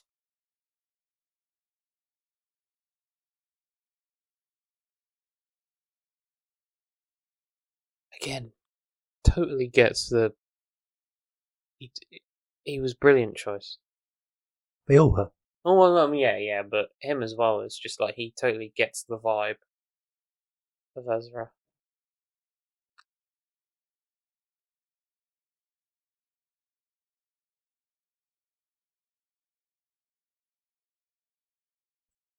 Contact. Weird edits and cuts of someone's shaky face constantly. Contact.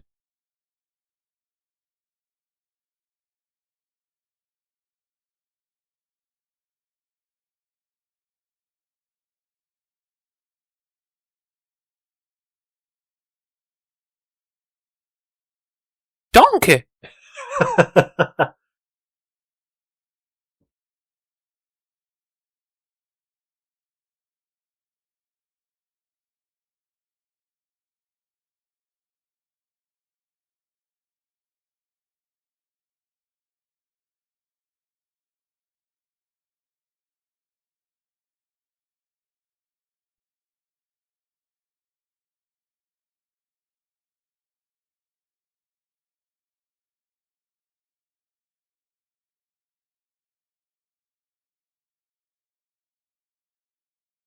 Pew pew pew pew pew.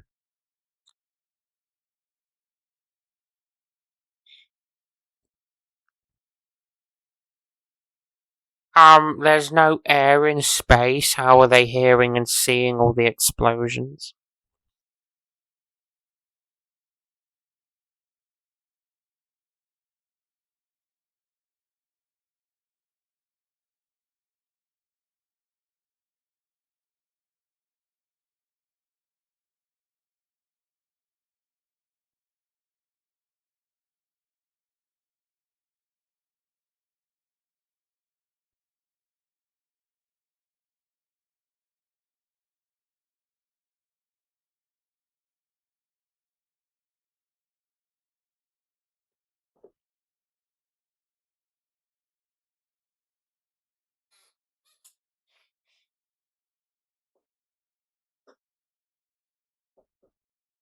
And the two people named after wolves are literally riding wolves. God damn it, Filoni!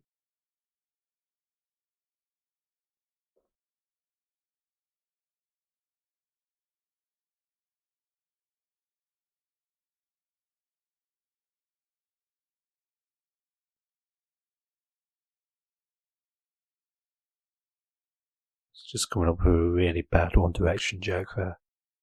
Don't. But I want to. No. But I want to. No. But I want to.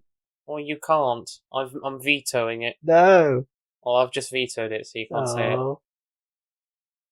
Jump in One Direction, that's what makes you beautiful. Oh, was that it? That was it. Oh, cool, okay. But it's interesting that he chooses now to split off. Because now he's like, no, this is the moment where I need to go and stand on the statue.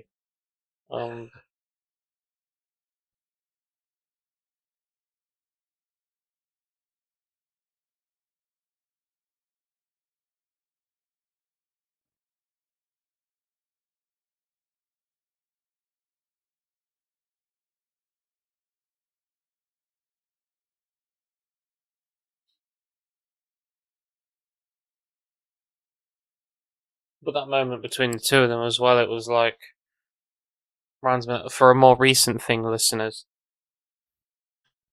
the thing holding us together all this time, Jace, was affection. No? What? Arcane. Oh. Affection was holding us together. Our paths diverged long ago. Who are you pretending to be? Victor. My God. I know, it was terrible. Ignore me. Frequently I do. Wow. So the guys have circled the wagons and pew pew.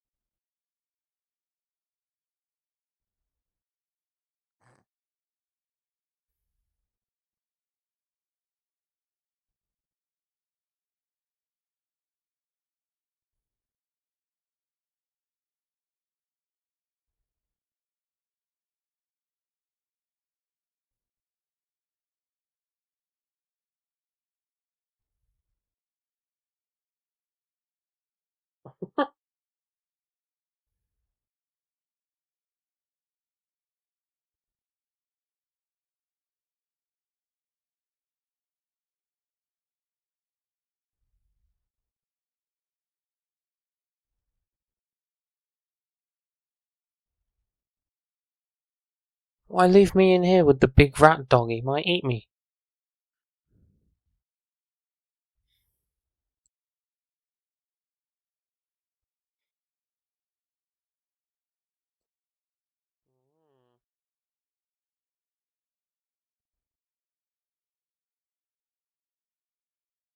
Surprised to be sure, but a welcome one.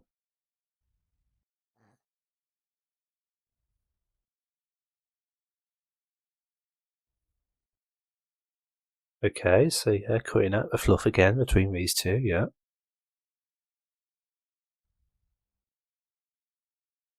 Oh, they've cut all the banter regarding the lightsaber there.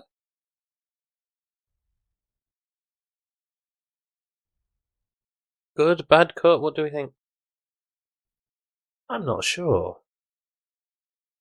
On the one hand, it's disappointing that it's gone because it's good that Ezra, in true Jedi Has fashion, decided is like. not to use one. But then again, later he resorts to using one. He makes one, yeah. Yeah, so I suppose the cut of that benefits the later decision to pick up the sword again. But also, it was a good bit. It was. Because again, like you say, it explains. That's alright, I don't always need one.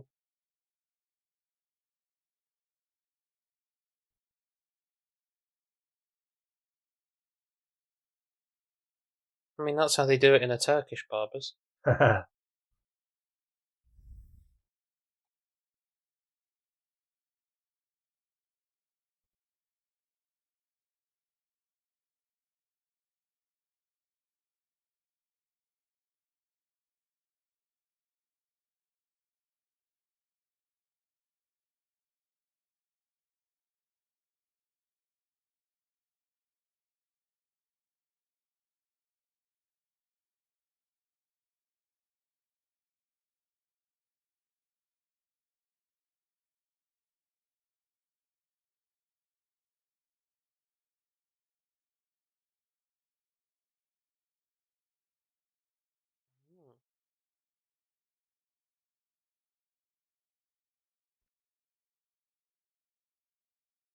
That is basically it for Balin.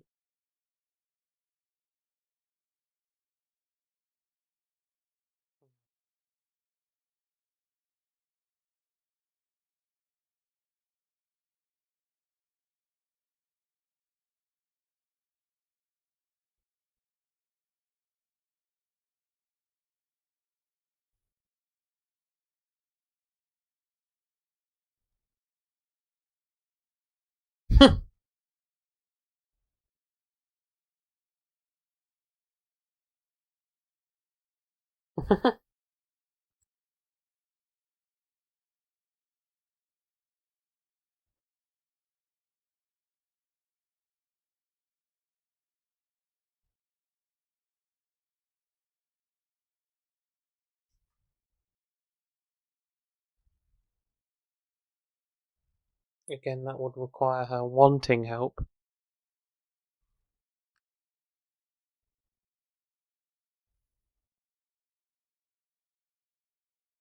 they say they were making more seasons of this? Yeah. Yeah, definitely. Yeah. Okay.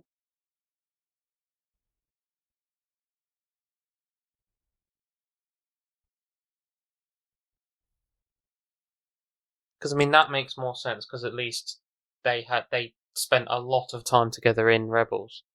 Mhm. So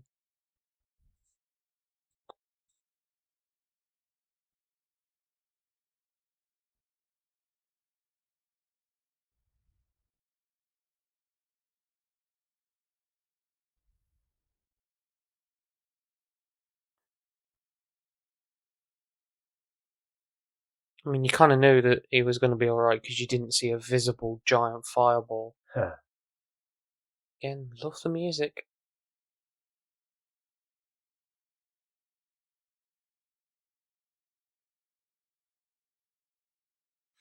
I mean, it's a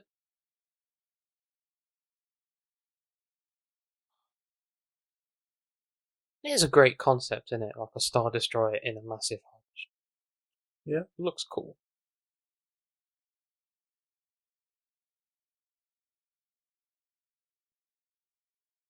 Mm-hmm. That's what led to your downfall.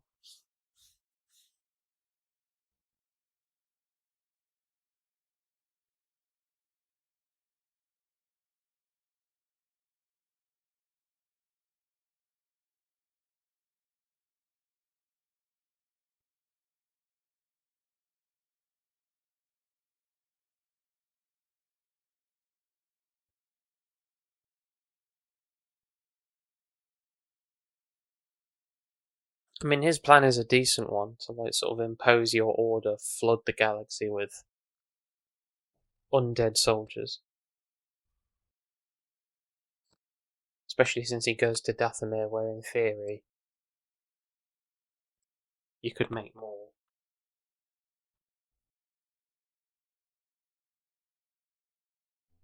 This is great. I like this bit.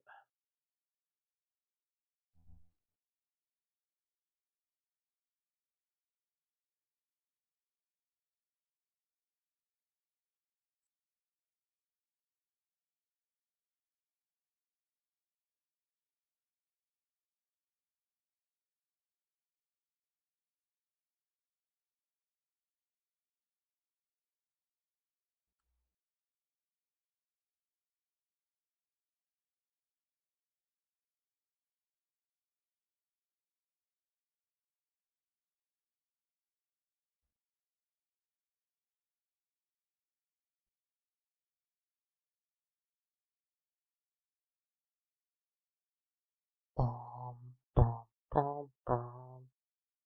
There she is.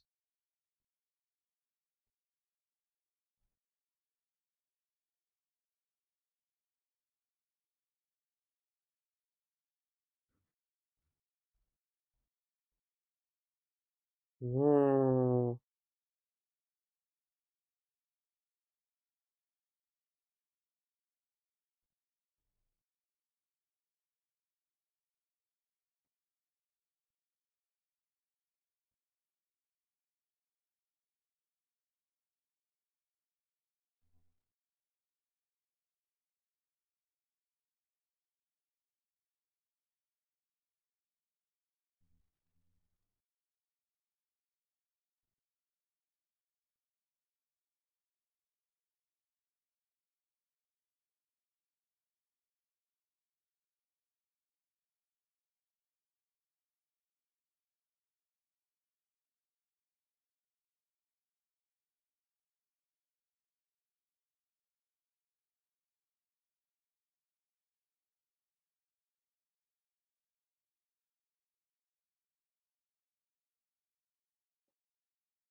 What we're witnessing here is Iman at the Disney theme park, Galaxy's Edge, making a lightsaber. Yeah.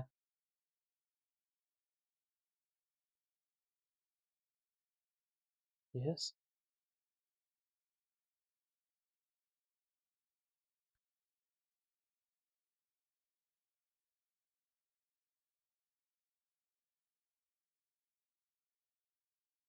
Mhm.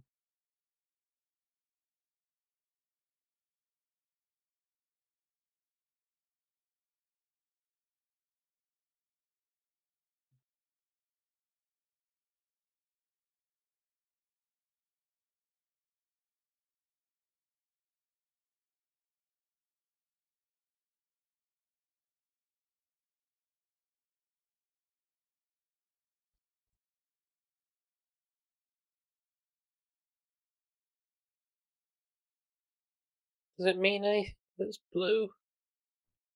Not green? They used to be like Jedi counselors or guardians and stuff like No, that. I mean like in terms of his relationship with Kanan or anything like that. God knows. Now, this is quite impressive what they've done here. Originally, the ship was in transit. They were moving, but as you can see here, it's been changed. The ship is crashed. Static background. Sure. Quite commendable.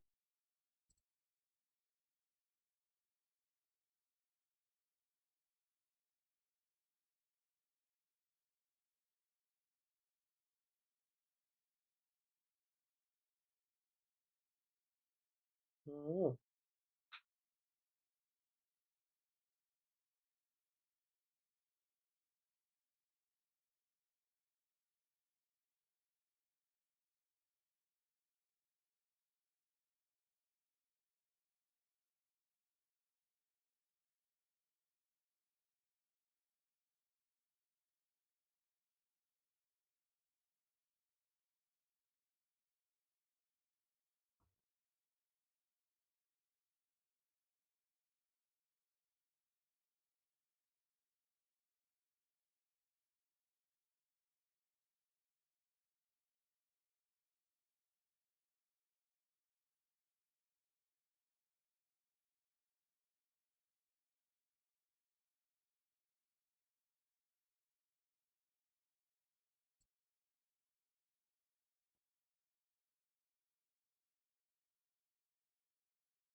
Indeed not.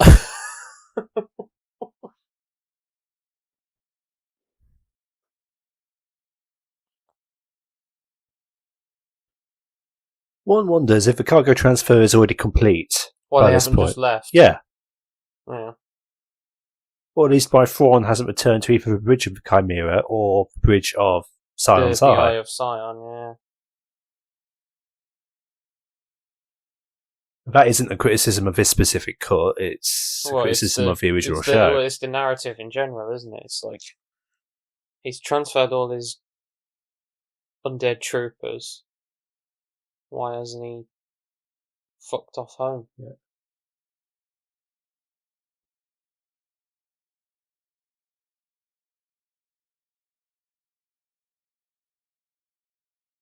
It's probably time about half an hour ago, my dude. Oh, they were waiting for the ship to dock to the ring. I think. Or to get stuff ready for that. I don't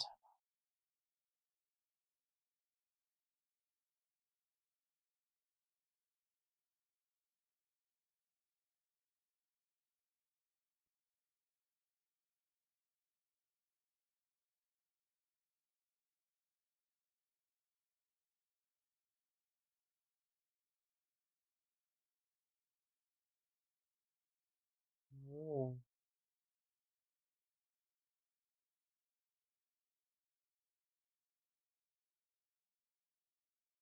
Oh yeah, because do you see them when he arrives at Dathomir again on the ship?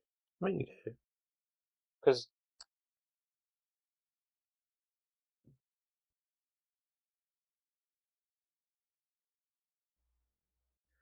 Interesting. We cut out the zombie troopers.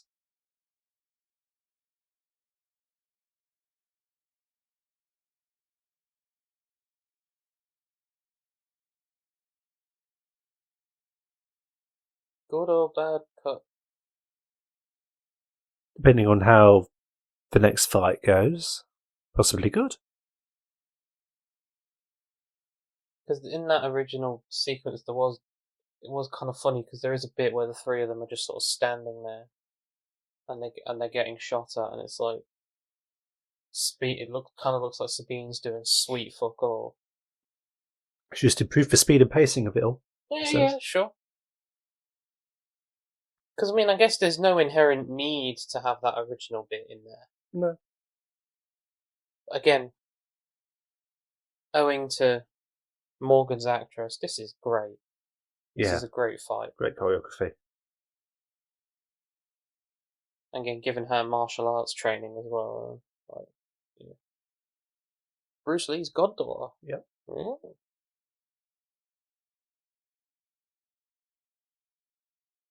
I don't believe at this stage Sabine would be proficient enough with a lightsaber to be able to deflect laser blasts. So it's probably a good job that they did cut the previous bit. Well, because she doesn't. She gets hit constantly. Almost. I thought she was reasonably successful. Well, no, she was. But like, say like you've got two fairly skilled Jedi, and then her, who every other. You know what I mean?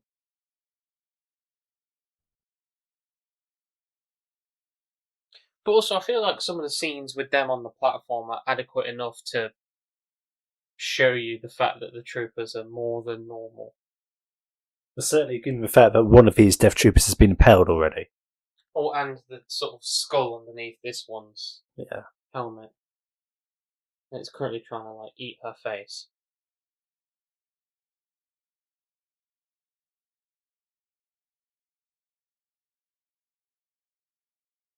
Yeah, and that's proficient enough to.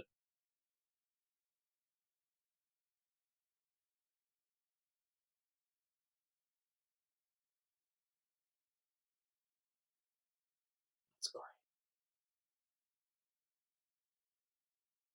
Wow! Wow!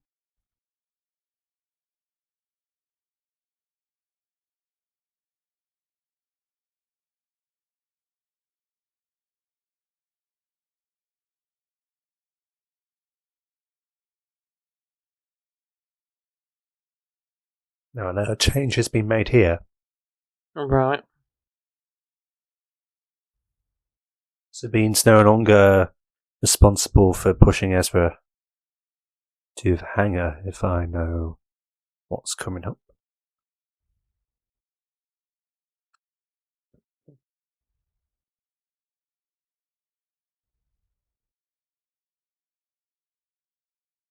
That's new dialogue.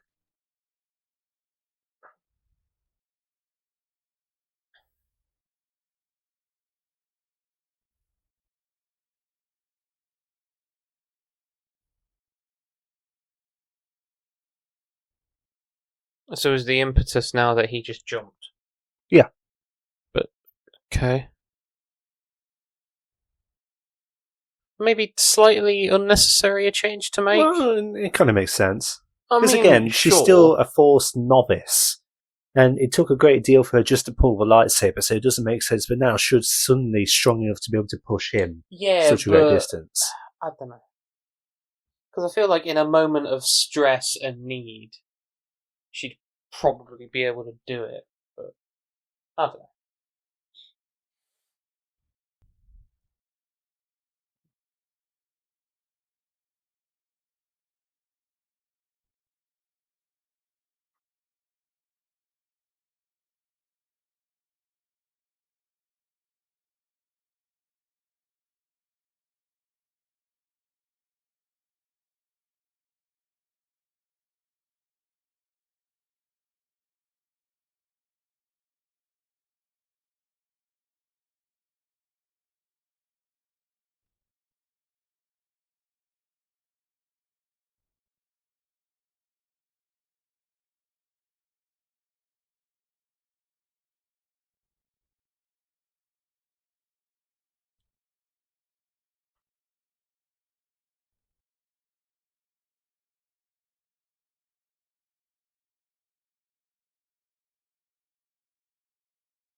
Whoa!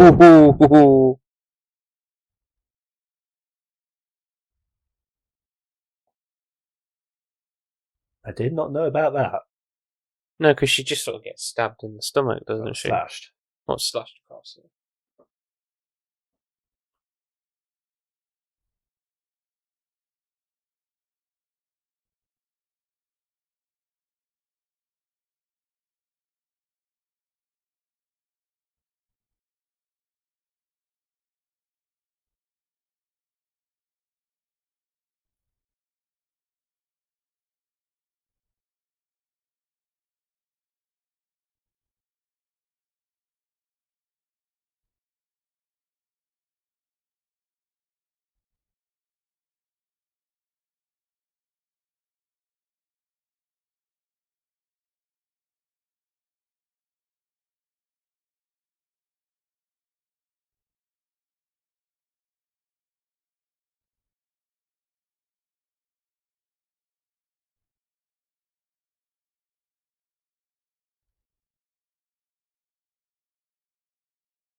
Yeah, it is a very good question. Just how similar might they become? Mm.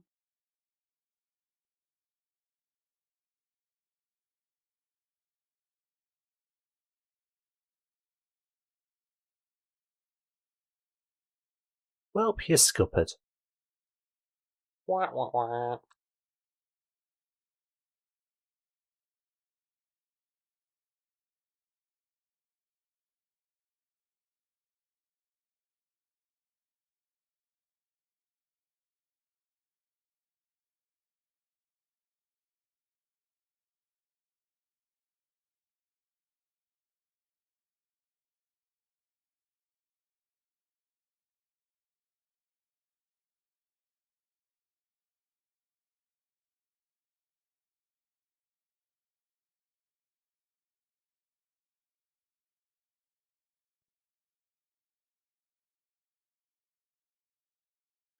It's Morai. Oh.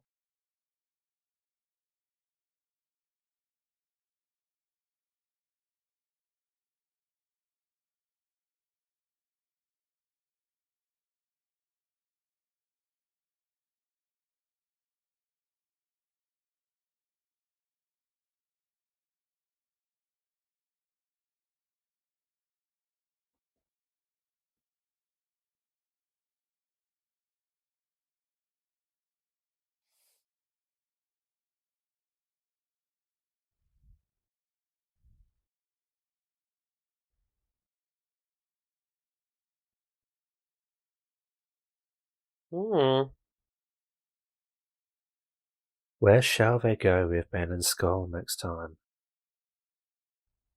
And what does this mean? Well, the only statue that's destroyed is the one of the daughter, right? Yeah. There's a monolith in the distance. Beacon. Calling he who shall have a new face. Probably. Probably. Yeah.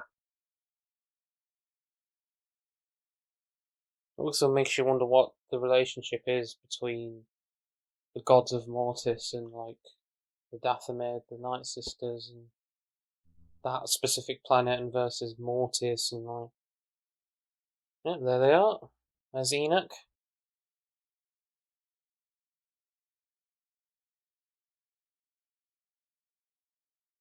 And they're like, well, nobody else is living here now, we can move in. A new house.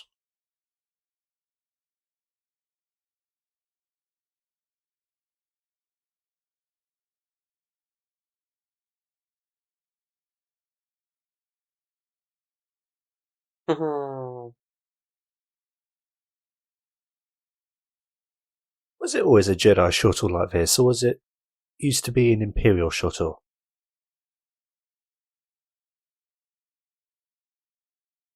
Because where would Ezra have gotten a shuttle like that? Or did Shin and Balin have one of them? It might have been on the Eye of Sion / Chimera. See, look, they've changed something here. They've not done that. It was stupid in the original where he walked off with a helmet on. Like, why would you do that? Why would you walk onto a New Republic ship with a Stormtrooper helmet on? Oh, that's what's... Oh, okay.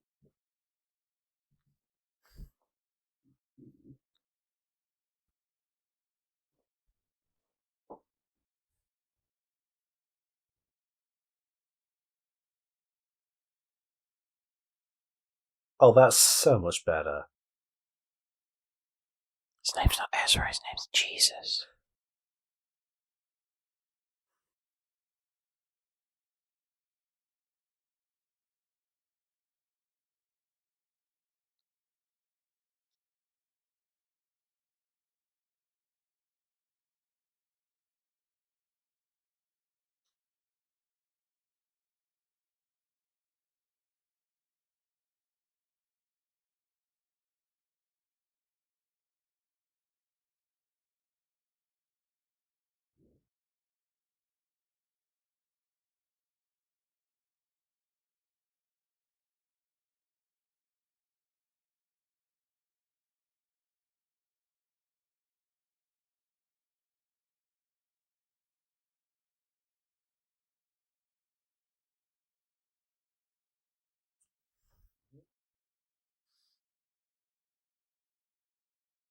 Be interesting to see whether they, like, keep the narrative contained to Peridia, or, like...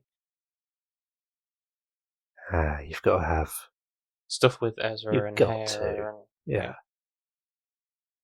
Just because the main bulkier characters that are in the show are on Peridia currently. And, like, I'd love to see whatever the fuck Balin's up to. Oh, there's the theme.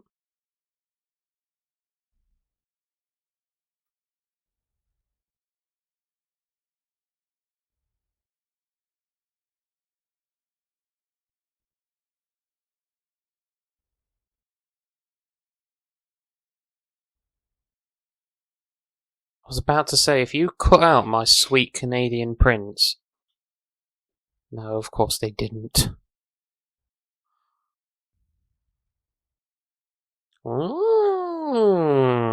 There we go, folks. Well, I think that achieved a lot of good stuff. Yeah, certainly. Some clunky edits here. Yeah, oh yeah. Not perfect by any means, but a commendable effort for shortening down an 8-part series into a 2.5-hour film.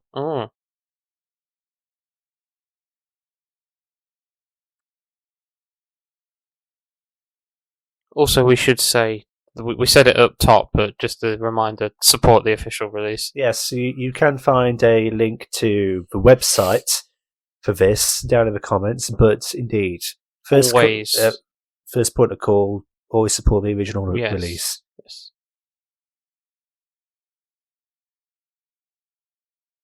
But yes, a very good job. No, yeah, very, as you say, commendable effort there. Now, this guy has done an edit on Kenobi as well.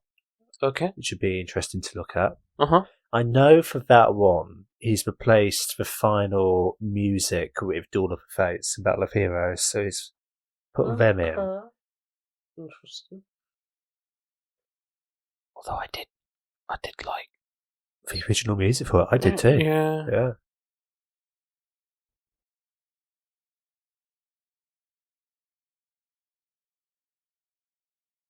The original song for that scene, by the way, is called I Will Do What I Must. Yeah.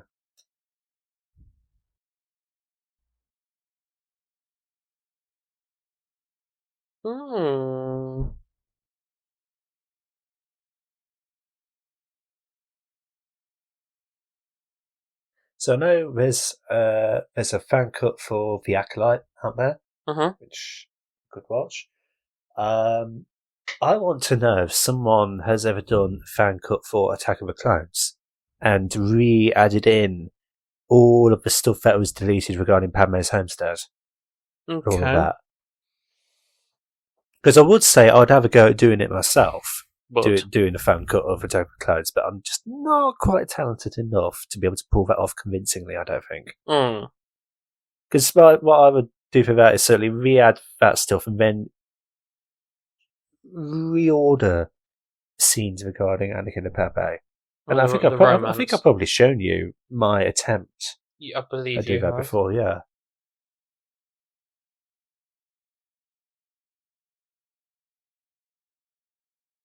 I wonder if someone's tried to do a fan edit for Rise of Skywalker. What would you do for that? Put it in the bin. No, I mean, you'd have to do a lot of work, I think. Definitely, because whilst there are some good moments in that film, and as we've said, outside of this setting, each thing is somebody's favourite thing.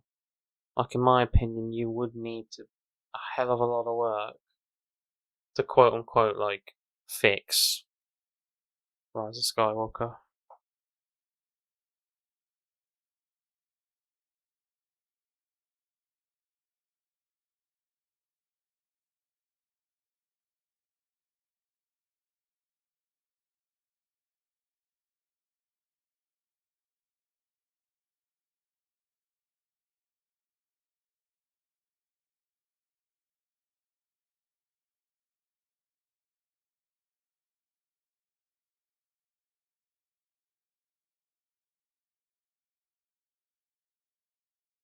Still going to be another year or so before we get the second season to this.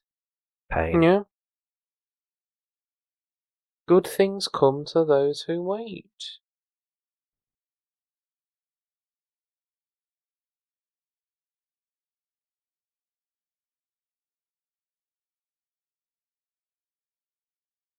Throwing Anakin's theme in there again.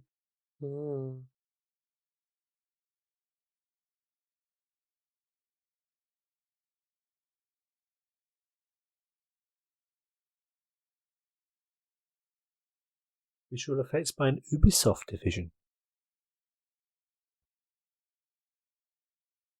I'm reading the credits.